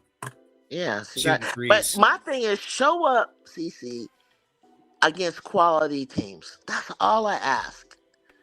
Like, don't make me repeat that statistic. It's going to give me nightmares. I'm going to get But depressed. she had 19 tonight. She had 19, but it was a quiet night. 6 and 8 against playoff But it wasn't teams. very impactful. You got to admit, it wasn't. And a lot of times, some of her points was major free throw. Oh, Juju, killing me here. Okay, all right. Making me relive it. I tried Brooklyn, but I try to give credit where credit is due. She does. That's true. But 2 for 9. Start getting mean about in her comments. I missed the trans conversation. I apologize. Yeah, until people start getting mean to you in the comments, and I got to go in there and cook them. Then you get a little fired up. Cause I just wanted to. I'm like, what else do you want me to say? Because they'll start throwing stats, but I'm like, they're win shares, buddy. They're not. How much is it impacting winning? How much is it affecting the win? That they were winning without her, and it was scary because they were actually moving the ball better because she holds onto the ball. When she gets rid of the ball, because they're like, well, she's double teamed. I said, well, get rid of the ball. Like, stop giving it and getting it back. Get off the ball. That's what Courtney did. That's what Olivia did. They were like, oh, you're going to blitz me? I'm going to give it to Courtney. She's been a point guard her whole career. Like, before Minnesota, she played that. So it's she knows how to run the team. It's the excuses, like I was saying in your chat today. That's all it is. Every time. Excuses. It's excuses. Like, look at it for what it is, right? Yeah. Look at it. Look at it for for who she is. Just stop putting more on this woman. That doesn't help. What needs to be right. That's all. And if we talk about Angel, can we get? Hold that thought, Juju, because I want to do a call to action real quick. Everybody, do me a favor. I ain't say this in a while. Hit the like button for me. Hit that. You spam the like. Run my likes up. If you on mobile, do me a favor. Hype me up. Right? And listen. Listen, this been a great. Y'all getting extra hours right now. This been a great chat. So everybody, I don't care if it's $2, I don't care if it's $1, whatever you can spare. Everybody send a super chat right now. If you watching us, I got 22 people watching me. So if all 22 people send me Put a $1. dollar. Yeah, all people, 22 people send me $1. You know what I mean? Then I got $22. Or you can send a gift. If you don't want to send money, you can send a gift. Because it actually I think helps your algorithms too. Yeah, it helps the algorithm. And listen, since we having a good conversation, why not let YouTube Yeah. put this on people's home pages, right? Like let more people who might be at work, might be up late, or just need something to watch on YouTube. Let's put this on a page. And the best way to do that is if you guys hit the like button, spam the likes, hype me up, and send me a super chat. And Can I we get actually streaming Juju's it to my comments Shout out- on the channel right now. Shout out to MDT for the jewel, for another jewel. I didn't. Wait, I'm That's sorry. an old one. There's a new one up. There's a new one. There it is. Shout out to MDT for the jewel. I appreciate you, brother. Thank you so much. So can we get Juju's thoughts on the transgender controversy, Sophie Cunningham, and what she Yeah, thought of the absolutely. whole, Absolutely. I want to hear what she has to say since you were bringing that up and with most valid point. Let's get a woman talking about it, what she thinks. I don't know. Juju, really quick though, Juju. I know What you did was she busy. say? Was you able to listen to our conversation about it at all? I didn't. I'm not even gonna be able to Oh. lie. But Okay. I know it was good. I'm probably gonna have to rewind. Okay. But I didn't. I kind of started to hear what he was saying about. They asked her a question, and basically she just didn't feel like it was. From what I'm understanding, that she said girls should play with men, which confused me. But I guess boys, right? So, my thoughts. I had this conversation earlier today with a man, and he was talking about biology and things like that. And of course, biology is important, but I think that it's only about a 1% of, when it comes to transgender in general. And I know half of those 1% are not going to be athletes. So I think they're making a huge thing about something that really isn't going to be a factor, because like in the 70s, Renee Richards, was our first. Yeah, tennis, right? And she didn't go, and she didn't go out there whipping on the women like you might think. Nope. What? So there's a lot of factors I think that you got to factor in. Did they have hormone therapy? Has their testosterone level go down? It takes skill. Every sport does not need to be ruled out for men not to be biological men who are now transgender to not play. It's more for me. It's more for me about safety, and it's more about just like you don't want a heavyweight to compete with a flyweight. Yeah. So it depends that's on what my the issue. sport. You know what I'm saying? So table tennis or something like that, I don't really think it's a big deal. You want to do it, you want to, track and field is different, because track and field, that's my sport too. And it's like, if they're naturally stronger, because some women have to be tested. I don't know if you guys know this, and some women have been tested. Yep. They're not on steroids or anything like that. They may just have not androgynous, but they may have a high testosterone level. So there's a certain thing that there's a cutoff. So my thing is I wouldn't completely rule it out, because here's the thing. When I was in the 70s, until Title IX came along, there wasn't a lot of equality or opportunities for girls to play sports. And girls, we played outside of the official Little League stuff. We would play with the boys. I did, and I could hang. But when they finally crossed over and allowed girls to be able to play baseball, I think I was about 9 or 10 or something like that. And it was kind of I didn't really end up doing it, but I could have, and I was actually able to play major at a young age, because his coach tried me out. He was hitting me the ball, and he was like, I think I was too young. He said, but if you were old enough, I would put you on this major league team. I mean, the majors, they call it. And I was like, cool, whatever, I get it. My thing is, so then girls were allowed to participate with boys, and girls. Juju was on a co-ed team, with Master P's son.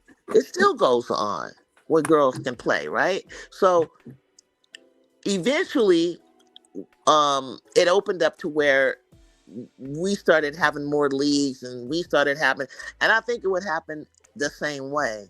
It may, if there was a certain enough transition, Yeah. which I don't really think there would. Start your own league, just like you have Special Olympics and different things like that. No offense, but start your own then. But other than that, there is a clear disadvantage Yes. with because whatever you're, minus the hormone treatments and stuff, I think people are picturing Dwight Howard saying, I want to play in the WNBA. I identify. No, it's not that simple. No, you cannot fool around and be Joanna, man. You're not going to come and play in our league and take the opportunities of scholarships and different things away because you want to quote unquote fake identify yourself. If you really are, then you are transgender, or you identify with that and you are proceeding with your treatments, or you're proceeding in that direction, and then but you also still want to play sports, depending on what the sport is, I wouldn't have a problem with that. I could care less, because women, we compete against people who are taking steroids all the time in track and field, and that doesn't mean that they're going to win. And just because you're a male, I don't believe it's just going to automatically mean you're going to win. I'm concerned about physical sports that you could actually injure us by playing with us. But then why do we try to get into your sport? Like Ann Myers tried out for the Indiana Pacers. They wanted Lucia Harris in 76, 77. I think she could have actually played on the men's team. Actually, she was that big and strong. You got to be able to have that skill set level. For if you're allowing women to compete against men, why do I have a problem with men coming into our sport? The obvious. But if women are playing against men, what's the difference? We push to want to play with them. Now they want to play with us. So if we could play with them, then why can't they play with us? That's confusing to you. It may or may not be. It may not be what you agree, but it all depends on what sport it is. Yep. And if there's danger for them to play in the sport. Girls grow faster than boys. That's why we're able to play with them at a very young age, until they catch up, until you guys start changing, right? Until you start. But even then, I still played, like I'm in college with men, like pickup and stuff like that. Nobody was hurting me. Nobody was, trust me, they tried, but you got to know how to get in and out. You got to know how to play in that environment, just like another man who may not be as strong as the next man. You put yourself in that situation. And there's some girls that play they're kickers on the football team.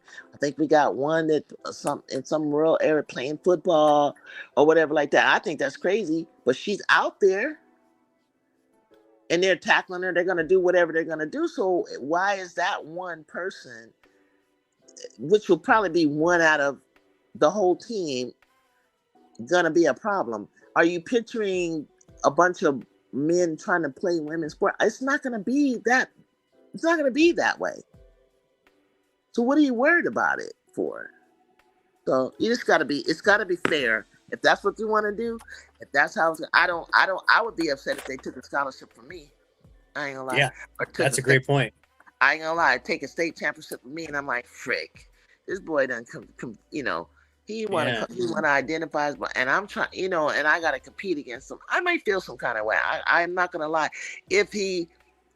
Especially if his skill set, and he has no hormone therapy, his testosterone is not lowered, and I'm just competing against a boy, that would be kind of messed up. The records messed up the whole thing. So I don't really like the idea of it because of that. 27 states have banned it in scholastic sports. I think that's what it is. And then Trump banned it in colleges.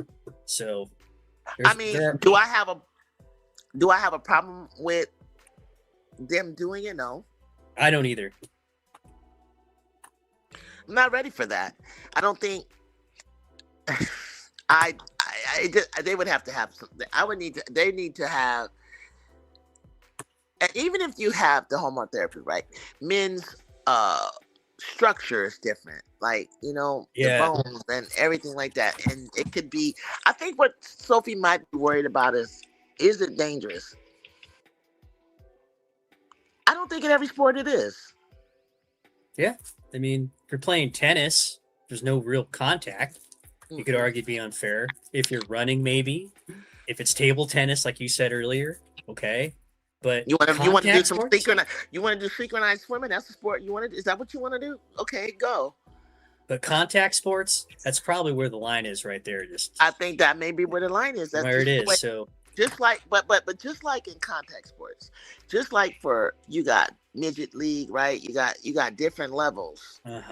Weight class, right? Right. So with that being said, that one transgender on your team, I don't think he might hurt. I mean, you're gonna get hurt anyway playing soccer. Somebody's gonna get hurt. Is she gonna be out there like she's so strong, she's just brutally hurting everybody? You know what I mean? Like in my department, in my field of social work, DCFS, we literally started getting a lot of kids that were transgender. And at night I was doing overtime, and I used to have to find placements for these kids. And there wasn't always enough placements because we had to start like building separate dormitories for them. Wow. For them. And the reason why is because I remember this man, he was because we're in a room and we could talk and say what we want. He said, I'm gonna tell you this. If I was a parent and you put a transgender kid in a room with my daughter, it wasn't because of they're not interested in them. It's not because of they're gonna rape them or anything like that, which is what I think is going through people's minds. No, that's not what it was. It was the cattiness. Because these kids are disturbed. Not the transgenders, but the kids in general are disturbed, and they come from trauma backgrounds. So sometimes they get into fights. So you're literally, this one kid, he said, if that kid hurts my daughter that's transgender, we're going to have a lawsuit. And that's what he was more concerned with. And guess what? The one kid that they did do it, he was in there kicking their ass. I mean, it was a big old fight, and sure enough, somebody got hurt. And then if the parents are not notified, obviously they're in reunification process. There's stages to this, court orders and everything. So like they were concerned about the safety of putting them together. Yeah, the great point here, this comment. Great point. And if you put that transgender male, biological male, female into a male unit, then we're going to have another problem. Right. He may get jumped. So what do we have to do? We have to build a separate thing. And that's what I'm saying. The same thing with sports. You may have to have your own lane. Yep. You're right. I had an experience. I used to teach driver's ed here in the Midwest. This happened twice. Separate students. So I had a biological female who was acting, or not acting, but transitioning to a boy. So him had a name really smaller than me. I'm not a very big guy, and this student very small. So was gonna face his own challenges later on. I never knew what happened after we were done with the session. And then with another student, I had this 15 or 16-year-old biological male who was about 6 foot tall, all of a sudden wanted to be a girl. And it was like, well, if this kid ever decided to do sports, something that height was an advantage, that would be a really big advantage. And I never knew what happened after that.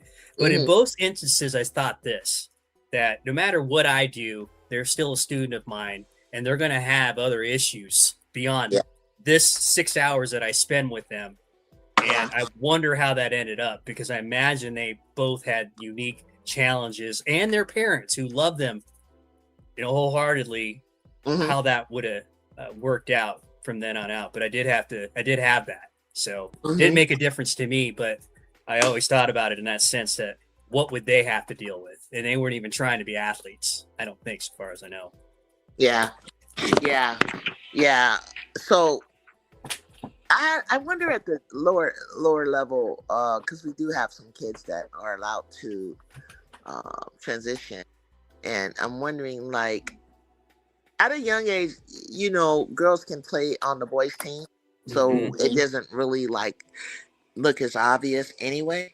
Yeah. But like as time goes on, and I think this whole thing is going to be something that's down the line 30 years from now or something. I don't really see it, um, laws changing anytime soon. But I still think like, okay, is she in hormone therapy? Is she, what are we doing? Because by the time they get to middle school, high school, what by that time they're not having the strength of the boys.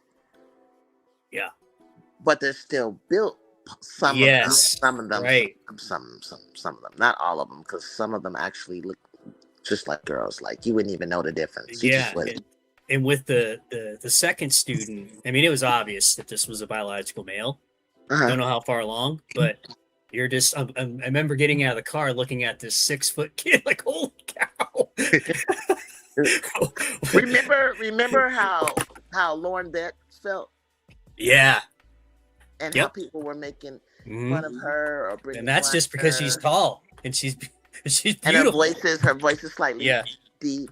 And before, I mean, she just started to blossom and really look like really super feminine recently. But before that, it wasn't like that. And same thing with Brittany. She tells the story in her book, man. because she literally like did not grow breasts. Yeah, Brittany catches a lot of strays for no reason, just for anything. But the crazy thing is, women like her, Lauren, Michelle, Tim is hella strong. Timpson. Michaela is hella strong. Yeah. I bet you they're as strong as some males, and we're playing against them anyway. That's why, but Dana Okosh, strong as hell. There's a lot of women. There's a lot of volleyball players. There's a lot of women that are strong, and they're women. So, how much stronger do you think these men are gonna be? Like, do you look at MHA? You want to fight her? Exactly. Like she's not. I run away. She's not super tall, but we're not playing. We haven't found a Cooper Flag yet coming, like one of transgenders. So what are you worried about? Yeah, I wouldn't even want to fight Cody. It's nothing to worry about. I think Cody would make some mess of people too. Shit, Kiki Erfin is strong as hell. But no, but you're not gonna find a Cooper Flag or whoever, these super duper, athlete males coming into the sport. I really wonder why they even, I don't even remember. Could you tell me why they even asked her that? Was there laws or something going on? Like, why did we bring it up? They asked Dawn Staley that. She didn't have a problem. Yeah, it was ESPN asked Sophie Cunningham about it, and she'd previously commented on it, and so they asked about it again, and it made in this article, and just blew up from there. And they just didn't really manage it. And I don't know if you could manage it. It was going to have a life of its own anyway. She released a following statement about doubling down on it, and it just, now you have some mini rallies at games and such, and everybody's got an opinion. It's created about a week and a half's worth of content, and it's hasn't really been good in terms of the league having to answer for it every day. Different coaches, they've tried to talk to Sophie, she's not talking. AP was able to reach her, and she doubled down basically on her comments, but it's really made a mess of things for them in terms of their growth and how they deal with the tough questions. So that's kind of it. I mean, I haven't heard a coach that has a problem with it. Well, this is interesting, Juju. So Stephanie White talked about it. So did Cheryl Reeves. Neither one of them were very specific in what they meant about support of transgender people. Mm-hmm. Stephanie White took the approach of saying, "Listen, I'm not an expert in this area. We're We can not. have multi-layer conversations about it." But Right. she didn't really talk about it in relation to how transgender people in sports, and for that matter, neither did Cheryl Reeves. They kind of said stuff without really saying stuff. So I kind mean, of took it's that because approach. it's really a broad layered thing. It's like if I you want to agree. bring it down to specific, because every sport, it wouldn't be a problem. I just, I think they bring up safety, but also they also probably maybe the advantage. Like let's say downhill skiing or something like that. Yeah. Like, is that a sport that men would just probably, but I think it's the advantage of being a male, which automatically admits that being biological male, you're bigger, you're stronger, you're faster, but it has nothing really to do all the time with skill and things like that. So it just all depends, and it would have to be specific rules, obviously drawn out, and a lot of it has to do with how far along are you in your hormone therapy. And so there's a lot that goes along with it. So I don't understand.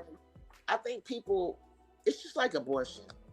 Yes. Like very when polarizing. they want to fear monger you and say, yeah, Yes. and they chop off the head, and they're talking about a procedure that could occur and has maybe occurred in a 0.5% amount of times. And so when they picture it, they make it a broad statement, like this is how it goes down, and it's not on every single case. It's not. Yep. It's very, very rare that particular, and I forget the name of the procedure, but it's a very, very, very, and it's probably not something very pleasant. That is not something that goes down all the time, and that's how it happens, and that's how they picture stuff. They give out misinformation, so it makes people, of course, automatically. If I felt that was just the way it was done all the time, I wouldn't agree to that either. But it's like you paint this picture, and you leave out so much more other information. And I agree with Stephanie. You can't. What are we talking about? What are you asking me? Yeah, because they wanted her to say something declarative and definitive, and they were both measured. Yeah, no, I don't think they should play with women. I mean, transgender should. Yeah, I mean, and that in itself would have taken on its own life. So they're wanting it to just go away after a while, which it will for the next whatever it is. Hopefully, it's a basketball thing. Hopefully that's what it is, right? Yeah. That's somebody getting embarrassed on the court or something, whoever it is, or somebody winning a big game, and that takes over the discourse for a week. That would be much more preferable. So yeah. They're looking for a soundbite, run with it. Who's on what side, and I don't know what the point is regarding it. And as Cheryl stood up for what she stood up, it's just crazy. I think it's just making an unnecessary. Maybe there's some rulings. Maybe like you said, he's voted, and some laws have already banned it. In 27 states banned it for scholastics, and Trump because they really don't know enough about it. They hadn't even got to the point to really say what that will look like. So until you can present what the specifics are and what the eligibility and the rules are, I would say no, because in the meantime, I'm in the dark, and I'm feeling like, there's a safety concern. Yeah. I guess, and what kind of safety concern? There's women that are stronger than you, bigger than you, that you had to go. True. But I had a choice, Yeah. To play or not. I don't have a choice with now because they're, a transgender is on a team. So, are you worried about why are you worried about a locker room? Because if she wanted to be a female, then you should be worried about lesbians being in a locker room with straight women. So you're not worried about that. And if you are, go dress in go just in the shower or another area if that's what you're concerned, if you're straight. But I doubt that they are. Yeah. Because it's like when, and what really, I can't even make the argument anymore, because most of the time when it's a sisterhood, so you're kind of there, and it's kind of like looking at your sister, Yeah. if you're gay, you're not looking at your Right. sister that way. But then you have these openly gay relationships. So obviously, they started dating their teammate. So Yeah. was you looking at her in the locker room type of thing? You know what I'm saying? So it's Yeah. like that. I And tell you what, if the athletes in the WNBA don't have an it issue doesn't with go it, down like that. To be I honest don't know with you, why, as no a one is broader really public, we got to have an uncomfortable issue with it. because you change your clothes and you change it pretty quickly. So you're not really like, I mean, there's no one like staring you down. Nothing you need to be worried about or anything like that. That would just be odd. Just like when we've seen cameras in the NFL rooms and you guys walking around with jock straps. I'm like, are y'all looking at each other? I don't think so. No. You just you come out the shower, you change, you move on. But and if he is transitioning or not transitioning, he's transitioning and he's identifying, it's not a male looking at you anymore. He's not interested in you. That's why he decided to be a female.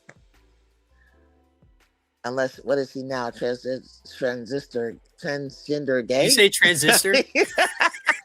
Where's Brooklyn? Brooklyn, are you here? Did you fall asleep? What is happening? And that's No, what I'm they're, here. I was listening to y'all. I'm listening to the conversation. that's what they're worried about. Like, I don't want to be in there. I think you took a catnap, man. No, I'm Was listening. she worried about being in the room with a man or something like that? A man on the team? Allegedly, during the MVP? 70s, the former Washington Redskins had 10 to 12 gay players, and it was never an issue in the locker room. Yeah. The only reason why it never came out is because they knew at the time it would have created a firestorm in the media, and the general public wasn't ready for it. Isn't that interesting? I'm back. Okay. I got cut off again. I was good. Did she mention something about having a male in the locker room? I mean, is that what it is? Her quote?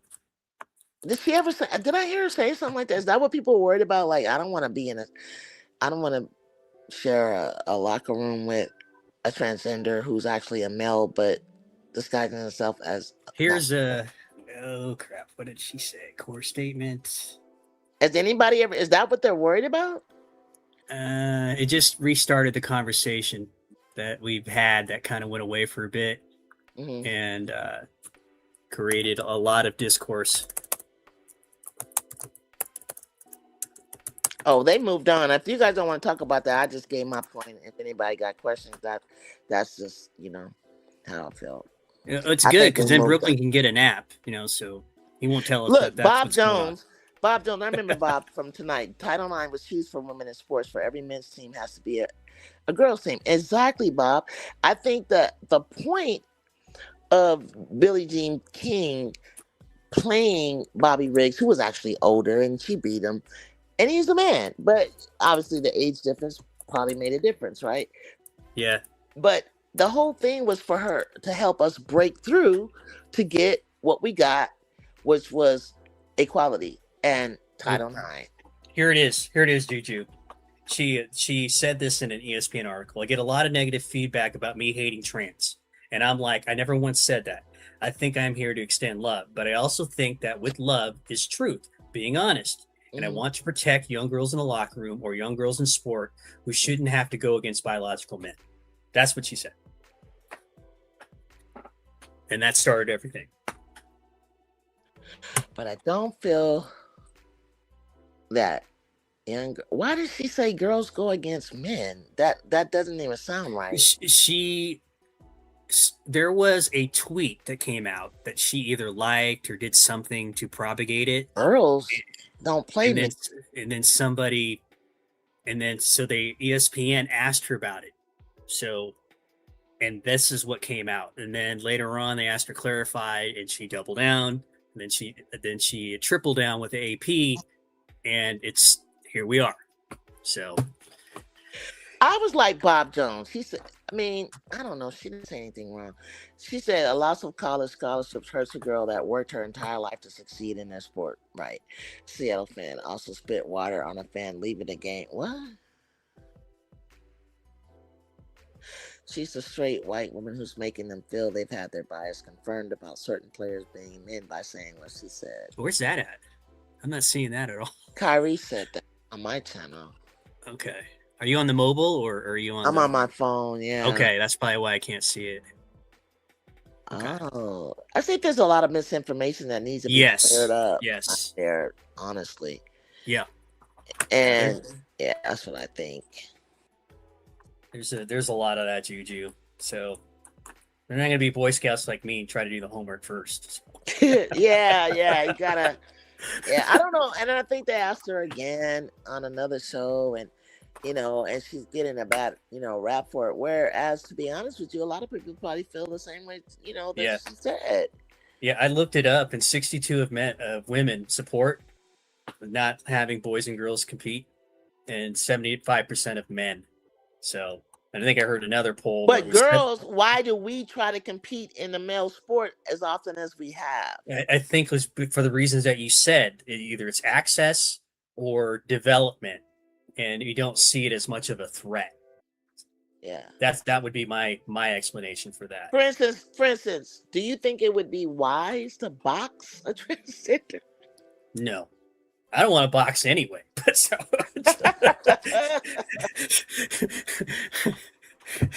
Oh, Henry. Hey, Henry. Henry said because it created engagement. Yes, this is a very good point. After her statement. Yeah. Yes, that's right. Yeah. That's a great point. Yeah.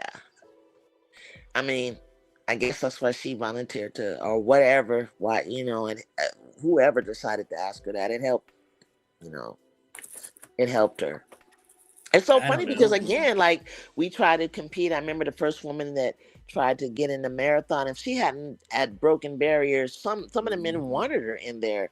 Some of them were trying to push her and shove her down, and I remember that. Kind of crazy. What was the lady's name? Because I remember that. First woman to run the Boston Marathon. Is that right? Yeah, yeah. And she, you know what I mean? Like if we hadn't have did things to break barriers, and maybe it might be illegal, obviously, conflict brings about changes. Conflict is not always a bad thing, but it brought attention to it, and it helped to create a lane for you, and but I guess it is just different the other way around. Like, well, if girls can do this, why can't boys do? Well, you already know why. Yeah, I mean, it's just some. You look at what Henry's saying.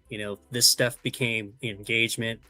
Social media went crazy. Engagement equals dollars. That's true. And even legacy media got involved with this. Megyn Kelly, I think Brooklyn was talking about this earlier. People who don't watch the game, and all of a sudden, this was their issue, and they got half of their show just on this. Yeah. Yeah, and I guess it's a generate. It's like why are you bringing this up? Like, is this really something that is trying to 1% of the world being transgender, and then that 1%, part of those 1%, which could be thousands of people, you were worried that they're gonna infiltrate the women's game to the point to the detriment of the sport. I don't think there's that many out there that are interested in it, and that it just because they're young men or young boys, that doesn't mean that they're the best, out there, to be honest with you, to be worried about it. They may take somebody's spot. They might get his cousin, but I bet you it's really rare. Like I said, Renee Richards was not sitting there, just took over the sport. Chrissy Everett was beating Renee, and I don't know, maybe Martina might have got a chance. Like, they weren't, You know what's interesting, Juju? You probably remember this. So they didn't have an issue with Martina until she started whipping Chris Everett's ass. Then they had a problem. Point taken. Sorry for the French. And you know who trained her, because who trained her was Nancy Lieberman. Yeah. She was like, y'all don't listen weights, you don't do this, you don't do that. And then guess what? Chrissy turned around and said, you know what? I might have to change my training. Right. Yep. And And she so, did. And she got the muscles, she got stronger, and right, Chrissy's game went to another level. It took the sport to another level. right. Otherwise, it'd have been still like volleying and playing this soft kind of tennis. Yeah, it's interesting because the dynamic between those two. Apparently, Chris Everett always had a killer instinct, but She Martina does. didn't. She She did. was too nice, and she had to Yeah. develop it because Lieberman told Martina, "Listen, Everett wants to kick your ass every time out. Yeah. She's gonna smile at you, but during the match, she's trying to take your head off. What are you gonna do about it?" And then Yeah. that flipped the switch, and then she started kicking her ass. Yeah. Bob Jones, Serena. Yeah, exactly. Serena said, and then it got real bad, right? Serena said on David Letterman she would get crushed by a male tennis player. Yeah, she did say that. But I Yeah. tell you what, she never said that she couldn't score a point. And she's talking about like the best of the best players. Yeah. There, Yeah. if she goes down to the 100th player or she plays a college player, she might get them. She might can win some, and I definitely know she's gonna get some points. But overall, she did say that, but nobody probed and asked follow-up open-ended questions to get a little bit more clarity of like, but are there some that you could be? Yeah. And I mean, that would still be a yes or no, but you got to open that question up to get a little bit. And I think she did that. It was smart that she answered it, because if you would have asked me growing up, I'd do the same thing. Yeah. Because I knew that the ego and the fragile ego of men and boys. Sometimes I'd be winning against a boy and I never beat him. I would stop. Because I've seen the anger that comes out of them. I don't know if they're gonna, try to hurt me, grab me. Just like Juju. Juju, her dad and her mom tell the story all the time. When she played co-ed basketball, she was killing them, and her mom said she was 8 or 9 years old, 30 points, and the boy picked her up and grabbed her because he was embarrassing and took her off. Like, who does that? And that's exactly the reason why we try not to beat you, because he picked her up out of frustration and he was seriously mad and wanted to hurt her. It's crazy, right? And so you're right. Every time you win the argument when we talk, I have to get off the computer and go sulk, because I can't let people know that you whip my ass. So. Yeah, you go. You when you're debating or I told you the other night, the first time I beat my brother in chess, and how angry he was. Yep. Because I'm younger, and it wasn't because I was a girl. It was like I'm his younger sister. I'm younger, is why it was, and it never crossed me otherwise, other than that. But if I'm playing a male sport, which was predominated by men, basketball, they're not liking that. In the 80s, girl and boys team sports like basketball, soccer play together. Most of the girls that played with my brother and I won state high school champs that played Division I. Thank you. I'm from the 80s. That's my point. That's what helped us get better. So they're having another conversation in chat. Trading CC would be terrible for the Fever. She brings money in. Yeah, they won't trade her. But you remember the conversations you were bringing to me that they were talking about? I said, I don't believe they're serious about that. What? They're not gonna trade her. Give her time. She's warming up, I think. Yeah, it's the Slurp folks that believe that. It's all over there because they think it's always everybody's fault. The what they do with that. It's always, it could happen later. If she don't get it together, that might be something down the line. But I don't think they would do that right now. Yeah, there's no way. It's she likes it there. They're having a good time there. It's just you know how the conversation goes. It's unfortunate that's where it deteriorates to, but that's the reality of it. But yeah, there's a lot of that.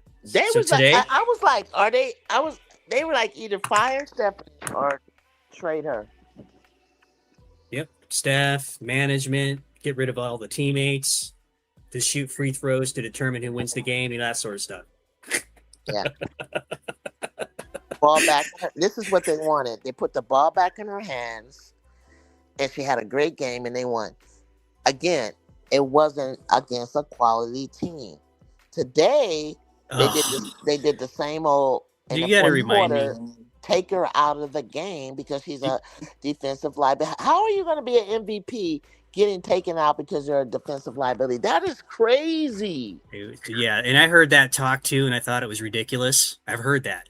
So one interesting one, and you might know who this is. I'm just going to describe who this person is, but has a channel. It's a bit of it gets slurpy, not as much as you would think, but the guy's trying to sell a book about CC. So how are you really going to be objective? And this gentleman is one of the people CC for MVP, and I'm thinking, are you crazy at this point? Okay. But is he making an argument for made in it favor of it? It's believable, Juju. I mean, the kind of stuff that if you were, a neophyte and watching and had no perspective and only watched CC games, he could convince you that this young lady needs to be the MVP. That's what I was saying. And buy his book, by the way. That's what I was saying. Like when you line it up and you say, hey, she averages 21, I'm just guessing, 21 points or more, and she averages 8, sometimes 9. Henry, don't do that, man. You're killing me here. What am I supposed to say? Conflict and confusion. Wait, below that. what Below you're that. saying? Below Robin Dunn. Oh, don't say it out loud. Robin Dunbar. Brooklyn, I need some cover. He's gonna find me. Oh my God, that dude! I cannot stand it. I was gonna start naming them podcasts that irk me, but I'm not even gonna do it. Well, I'll give you a nice stat about the MVP, how that works. I said this earlier to Brooklyn. So, in the 30-year history of the WNBA, 80% of the MVPs awarded went to a player playing on either the first seed or the second seed that was going in the playoffs. So that's where you got to be. Yeah, maybe you were here for that, but yeah, that's a real stat. So that's probably why I have Asian Olivia at the top. Yes, you're right on. To your point. Congrats. Oh, well, I didn't even know that. There it is. That's what I'm here for. That's why But when we were kids, that's how we always voted. We knew that. We always knew, the top. The top best players were somewhere in there. It'd be an anomaly sometimes that. Yeah, Lauren Jackson. You remember her too? She had a 50, 40, 90 season, and she won it as a 5th or 6th seed. And I think Candace did it too. Yeah. But they were efficient seasons. That means that player was so much better than everybody else at their position. That's why that happened. But nevertheless, he still played on a playoff team. So I digress. So that's why they push from the position that she is, because she falls in the. But you think about that season that Candace had, and you think about that season that Lauren had. I remember both of these two, and she's not having that type of season. Not like that. Nope. To me, not like that. No, ma'am. So that's the kind of stat that you would invoke on your channel and talk some serious smack to people. Bam, take that. Hey, we did the numbers. Wait, was it her? Who was it that I said 86.3% free throw percentage? 30. What is she shooting for three? 35? Who? Cece? Cece in 40. Okay, let me look. 45 field goal. Is it 45, 35, 83? So she's close to the 50, 40, 90. Let me tell you somebody who was right dead on with the 50, 40, 90. Nafisa, she still didn't win. Yeah, she got hurt when she hurt her ankle. The Angels stole it from her. So here it is. Alyssa Thomas, yeah, go ahead. Yeah, Thomas was putting some triple doubles last year. I mean, Alyssa Thomas is the one that injury happened with.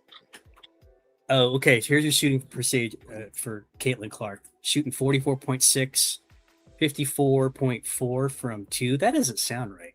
And then 34.9 from 3, 86.9 from the line. Let me look. That didn't sound right. You Let me said look. that didn't sound right. You said 50.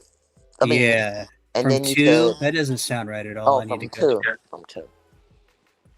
I need to look at that. That And then you said from 3 was what? 34 and a half, 34 Okay, 9, there you go. I said 35. And then what's the other? And then the free throws was what? 86 from the Yeah, line. yeah, there it is. That's what I said. So that's why she's kind of close to 50, 40, 90. And so that's why I have to stop. I don't bash her no more because I'm like, I see why they feel the way they feel. Can you say that again so I can record it for posterity? I say that. That's why I don't really bash her, but I still can look at those numbers and tell you how they stack up in lineup. If I true shooting, what is it? Is it 60%? 54. Okay, 54%. It should be higher. And then if I look at Oh, she got her assists up. He's up to 8. she's back up to 8, yeah. Yeah, it's 21-6. Let's see here. Let's see here. But her plus minus or win shares, what is she? That one I don't know how to measure. Rebounds, assists, and what it's called RAM, I think. What's it called? Okay, so here it is. Yeah, she's really shooting 44.6 true for just field goals, including everything, and then 3-pointers are 35.5. So that's just normal. That's about right. That's actually better than what I thought it was. Wow. Yeah, she's coming up because of those games that she's been playing against who she's been playing against. Are you doing this on purpose? Are you trying to give me nightmares? Do you not want to see me sleep? What I gotta live with this. I'm trying to be fair. I just think that I'm just saying that's why she's not a front runner. And No, she's not an MVP. And you've heard me say that. I was cooking people in your comments about that earlier. Yeah. But what they're trying to prove is like, okay, guys, we hear you, but she's not trash.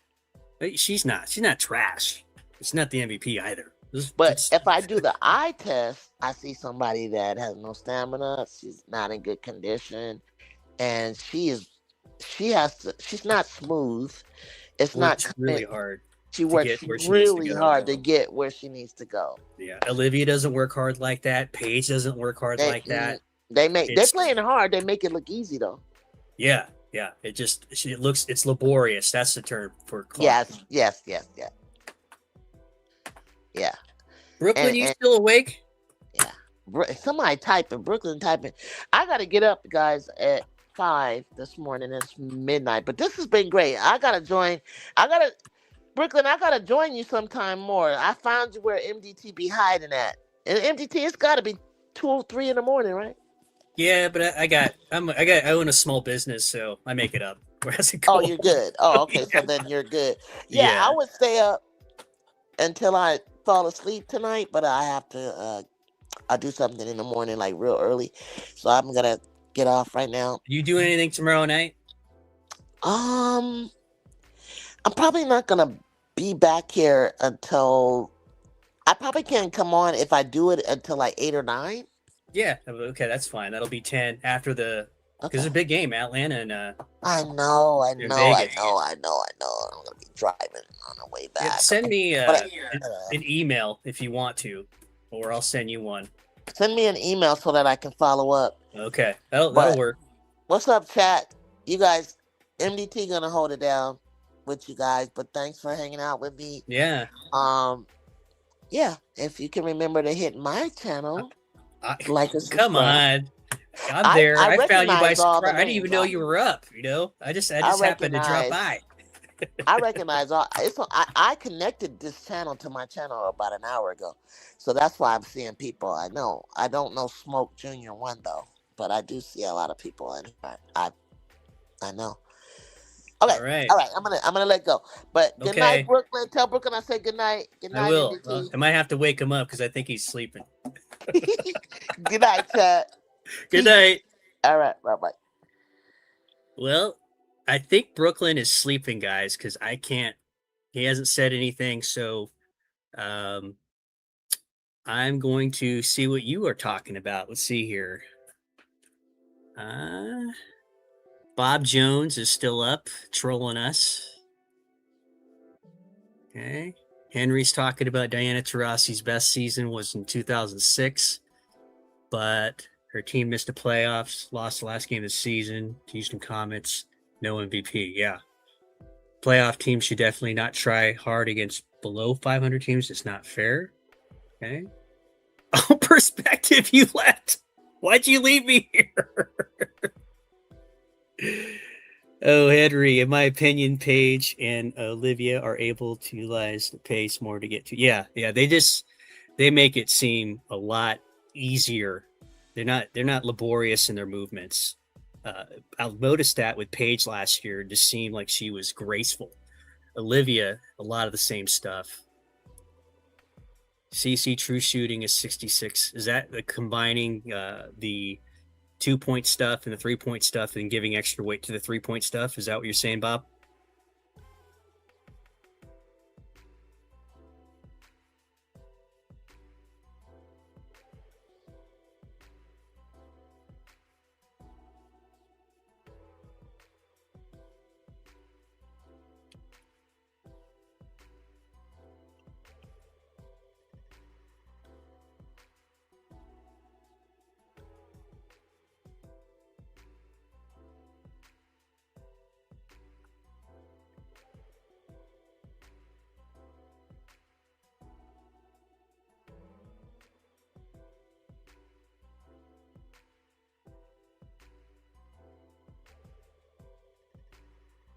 Okay, well, looks like everybody is gone. So those of you who are in the chat that can still hear me, had a great time. I can't believe I've been on for almost over 6 hours. But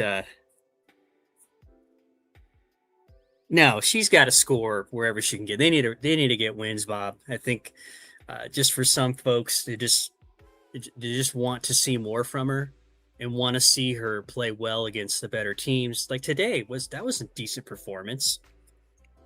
But when you don't get the win and you got all this scrutiny on you, it doesn't reflect terribly well on Indiana Fever and CC. Remember, they're on television 44 times nationally. So there's going to be a lot of people talking about this. And they're still going to glaze on Caitlin Clark. They're still going to sign off, or still going to glaze on her. So, and do what she does. But you know how this works.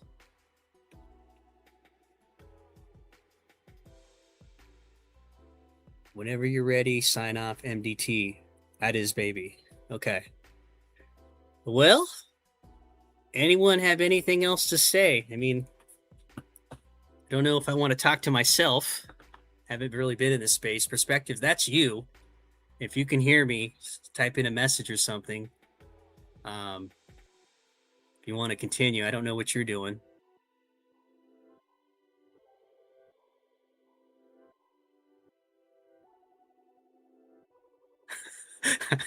What are you guys doing? Why are you telling me you're doing great? Is this like a test run? Perspective, Brooklyn, are you throwing me to the wolves to see if I can carry a dialogue by myself? Let's see what Henry says. Me neither. I would have left TikTok early if I knew y'all was live. Yeah, I mean, I didn't know Brooklyn was having lives either. And when I came, it's hard to leave. So there's a lot of good stuff where you're very, very, very good discussions about the NBA and a lot of other things. So I imagine we could go on for a long, long time if we really, really, really wanted to. I just wonder where those guys are at.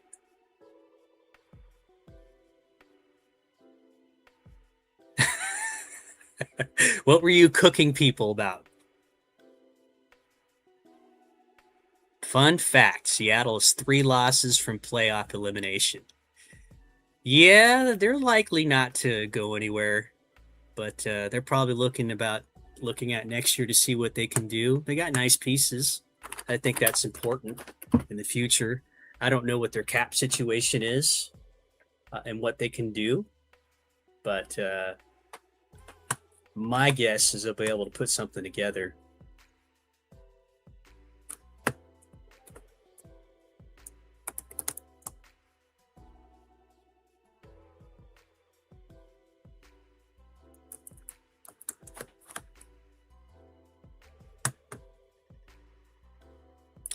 Let's see here.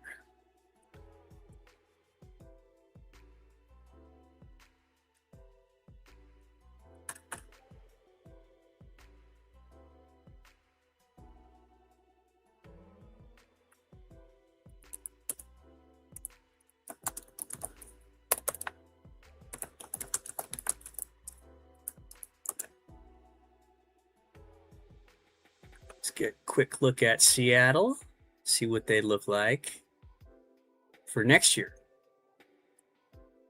Oh, so they've only got $2.5 million committed to salary cap commitments next year. That's with the current members on the team.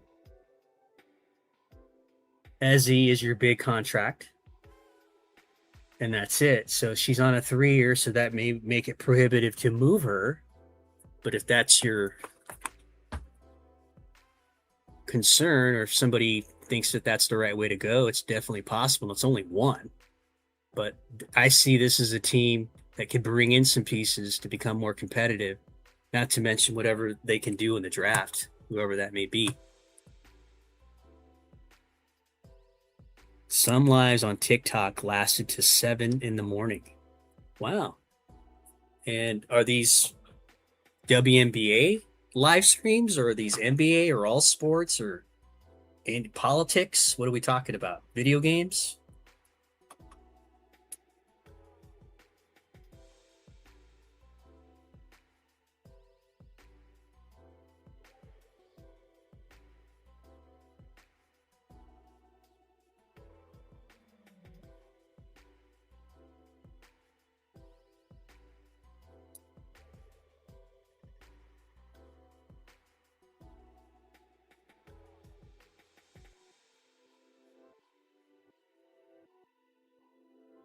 All right.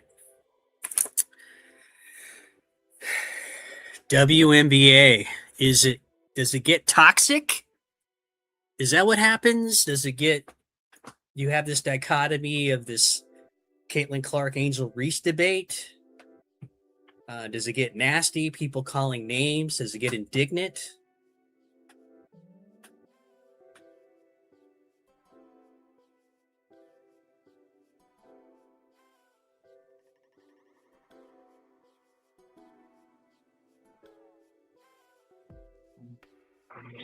All right, I'm gonna end the show now. MDT. What'd you do to me, Brooklyn? You're killing me here, man. What are you doing? I took listen, man. I went and made a snack. you and Juju was cooking, so I thought I'm gonna go make a snack. Okay. Super cool, man. Yo, As listen. always, much appreciated. When are you on again, my brother? My schedule right now is Wednesdays, Okay. Fridays, and Sundays. But I might be adjusting that soon because I think I'm gonna lean more into again doing long form videos. Okay. So I'm gonna try to, but right now that's the plan. Plan is Wednesday, Friday, Sunday. But again, when I got your contact. So yeah. I'm once I get ready to go, then I probably scale down the lives maybe to once a week or something like that, or once every 2 weeks, stuff like that. Yeah, I mean, and then like when you go into topics, you give me a heads up of what you want. I see the titles, so sometimes that helps. Send me something. I got you, because what I'm doing right now is, that's why I say soon, because I'm still getting it together. So what I'm doing right now is I'm compiling a bunch of topics anyway. Okay, yeah. man. Because I'm planning to what I'm at, and to give you an idea what I'm thinking about. What I'm actually doing right now is I'm trying to come up with a pilot test run of a show. So what I'm gonna do is I'm gonna do a bunch of shows. I'm gonna get them. I'm gonna release them once a week. Mhm. So it'll be a once a week show. It'll probably be 60 minutes long. So it's gonna be a long form show once a week. And I'm trying to I'm gonna release, for a few weeks to see how the people respond to it. So I kind of already got a bunch of stuff I want to talk about already. So I'm just getting the ideas together. Okay. This way, when it's time to record, I already know what I'm talking about. It's just Right. now we just gotta perform. You know what I'm saying? Okay. So when you asked me about have I ever thought about doing a show myself, I Yeah. have. I have. Nice, I'm nice. very ignorant on how to even start.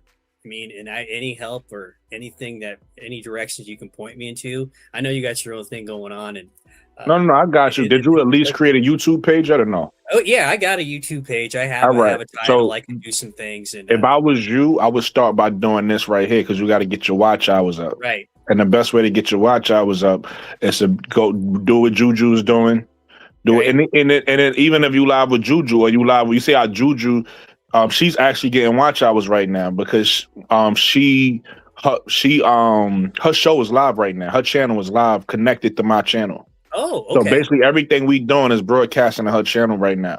So anybody go to her channel and watch this from her channel. A few of these people in here is on her channel. They giving her watch hours. wow. So you got to Okay. do the same thing. You got to actually, when we live, connect your channel, and get your watch hours up. So that's one. And then the other thing, obviously, how many subscribers you got on your channel already? Oh, it's brand new. I mean, the All only right, thing so I you're have gonna- is a nice title, a nice. No, you name good. for You it. good, Brody. It's going to listen. We all started from somewhere. We all Yeah. started from somewhere. So you basically just want to start. You already on my channel, so you got my audience. You on Juju's channel, so you got her audience. You want to start telling people to subscribe to your channel. That's one. But the question would be, what are you going to be talking about? Are you going to be talking about WNBA like Juju does, or are you going to be talking about football? Well, I know there's Or you going to be some talking about you both? don't want to do both because it screws with the algorithm of where how Right. to group you. Yeah. So would that be a case where you'd want to have two separate things going on and That alternate I between them? can't. I don't want to tell you that because I'm still new. So I would Okay, speak to okay. somebody who Okay. has more experience in the space than I do, and they can tell you that. But you absolutely right about the being careful about talking about too many things. As you talk about too many things, and the algorithm don't know how to place your video. Now the Okay. good thing is obviously football and basketball is both in sports, so it's probably an algorithm for both. And it's Right. probably, and obviously it's an algorithm for one or the other. So you would just have to decide, like, that's really a choice you got to make. So, like, are you what you passionate about, what you want to talk about, right? And that'd be a choice. You got to sit back and think about that choice you got to make. Do I want to just talk about WNBA stuff? Do I just want to talk about football stuff? Do I want to talk about both? Like, that's a choice you got to make. And Right. then, like I said, talk to somebody smarter than me about this YouTube stuff, and then make that decision on what you'll do on your channel. Because that, I'm gonna be honest with you, I don't 100% know, only because they both are sports. Now, if you Yeah. told me one was sports and one was cooking, I would advise against it. I would say, yeah, make two different channels. But the fact that they both are sports, it may work or it may not. I don't know. You gotta talk to somebody who may know. Yeah, I think what I've seen is people have separated it out for that very reason. Okay, That, well there you go. There you go. So I ain't want to answer that and give you the wrong answer. yeah, But I would have done the you got homework if you anyway, got man. more if you got more information than me on that, go with that. Go Yeah. with the information But you yeah, have man, on that. any help and any kind of support, and Yeah. I'd gladly No, but come that's up and why help you. that's the reason why I asked you, because with you, because we all got to help each other out, right? And I'm not gonna be, I'm not, I'm just got monetized, but I'm not making, a bunch of money where I could like pay employees and nothing like that. So Right. I can't compensate in that way. But what I can compensate in is in an audience, right? So it's like Right. people who may get used to you. Like, let's just say, you just started coming on my panels about like a week now. Let's say Mhm. we've been doing this for 10 months and people was used to you. They used to, that's what happened with me, because when I was on KSAP channel and I was doing his panel, people would take a liking to me. They'd be like, oh, that's Yeah. Brooklyn. Oh, that's Brooklyn through KSAP. Right. You get what I'm saying? And I already like have I said, that going on because they know me over there on Broadcom. they know you from Juju. There you go. So it's like you building your presence already, Right. so that when you do branch out and do your own thing, they already know who you are. You're not just trying to build an audience. So that's what I could provide. I could just provide a platform of what I'm doing. And so that's why I asked that, because now I'm helping you do whatever it is you're trying to do next. So, and so far as like, because I know this is something that's got to come up when you guys talk about this. Like, do I have the right flow? Do I have the right approach? Do I have the content? Do I have the voice? Do I have the presence? And I know all of that has to come together. You got to develop a style, and you got to do it. You got to do it to get better at it. You're not just going to come out of the gate and just be like, all right, I'm going to do a straight hour of just talking to myself. Right. So I think you already got all that though. Okay. From what I mean, of course you get better, and of course you like find things you like in your style, but you have, like, we all unique, right? We all bring something different, and your analytic style of saying, hey, let me go find the facts. I mean, the way you talk, you break things down clear, people understand you. So I think you got a style already that's, you have a, if this was talk radio, you have a voice for it. You already, right? So that's it's like Juju says. She says, yeah, I like my voice. Not seriously. You got a voice people will listen to, right? And then you also talk about things and break things down in a certain way where people respect it. Listen, you got to understand, in this space, no matter how good you are at what you do, you're going to find somebody that's going to try to critique you and say you're wrong about something, or you're going to misspeak. You are going to say, there's times where I knew the right thing and I just said the wrong thing by misspeaking, and then I hear myself. I'm like, wait, why did I say that? I know, you know what I mean? So what happens? Like, all that stuff is going to say, you can't. My point is saying all that is, you just got to have the confidence not to be wrong or misspeak, or, you know what I mean? Like, as long as you don't care about that, about being wrong one time about something, you good. You know what I mean? You can't be like super hard on yourself. You get what I'm saying? But yeah, you got all of the tools. Don't even just my main thing is just be yourself and have fun with it. You know what I mean? I don't have a problem learning and developing a style and making mistakes and getting better. I don't have any problem with that at all. The critiques wouldn't bother me either. I understand this is not something to where you can just do and hit a switch and you're good overnight. Very few people have done that. There's a learning curve.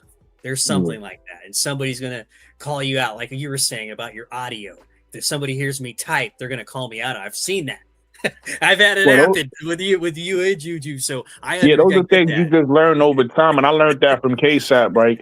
From KSAP, he taught me half the battle, if not most of the battle, is production. Like, you just got to care about, if you produce a show worth watching, people will watch it. In other words, if you produce a low quality show, people gonna notice it's low quality. It's that simple. Like, it's really up to your standard. If you have a high standard for putting out quality stuff, people gonna appreciate what you put out. So that's really all it is. So I don't nitpick, as you can see, like, I don't nitpick when we go off topic, because that don't hurt the show. It don't hurt the show if the conversation is good. But I am gonna nitpick if the audio not good. I'm gonna nitpick on that. Hey, I hear this in the background. I don't like that. Hey, you got an echo. Hey, you know what I mean? I'm gonna be nitpicky on that, because that messes up the quality of the show.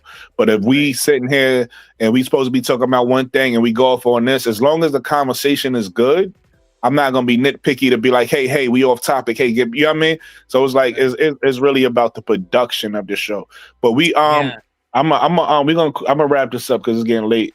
So we're gonna talk about this at number time 8. MDT, Juju, I believe Jonathan. No, I know. I'm just shouting out the people that came through today. I believe Jonathan Gonzalez was on a panel today. My brother Hot Tracks. Met somebody new today. Shout out you, Yuta. Shout out Yuta. Shout out to AJ coming through. Grace in the panel. And I think that's it. If I missed you, I apologize. But we had a great show today. For sure. We had a lot of good conversations today. And shout out to everybody who rocked with us in the panel. Shout out to everybody who ran my likes up. I kind of looked at my likes. I got disappointed. I ain't going to say it. I was like, this all they did? At like 20-something likes. It's probably still in the 20s. I'm disappointed. in likes today, but it's all good. I ain't going to hold it against you guys. You know what I mean? I got shout out to MDT. I got some jewels today. I got some gifts. Couple so cents. I appreciate that. I appreciate the gift. I feel like somebody else. Am I not? My bro, Yuta sent me something. He sent me $2. So shout out to the super chats and everything. Everybody have a blessed night. Have a great night. What's it? Sunday tomorrow. Atlanta Dream play. So we play the Aces. So we'll see what happens with that. And I'll see you guys on the next one. All right, man. We'll see you again. Have a good All right, one. man, have a good Bye, one. chat.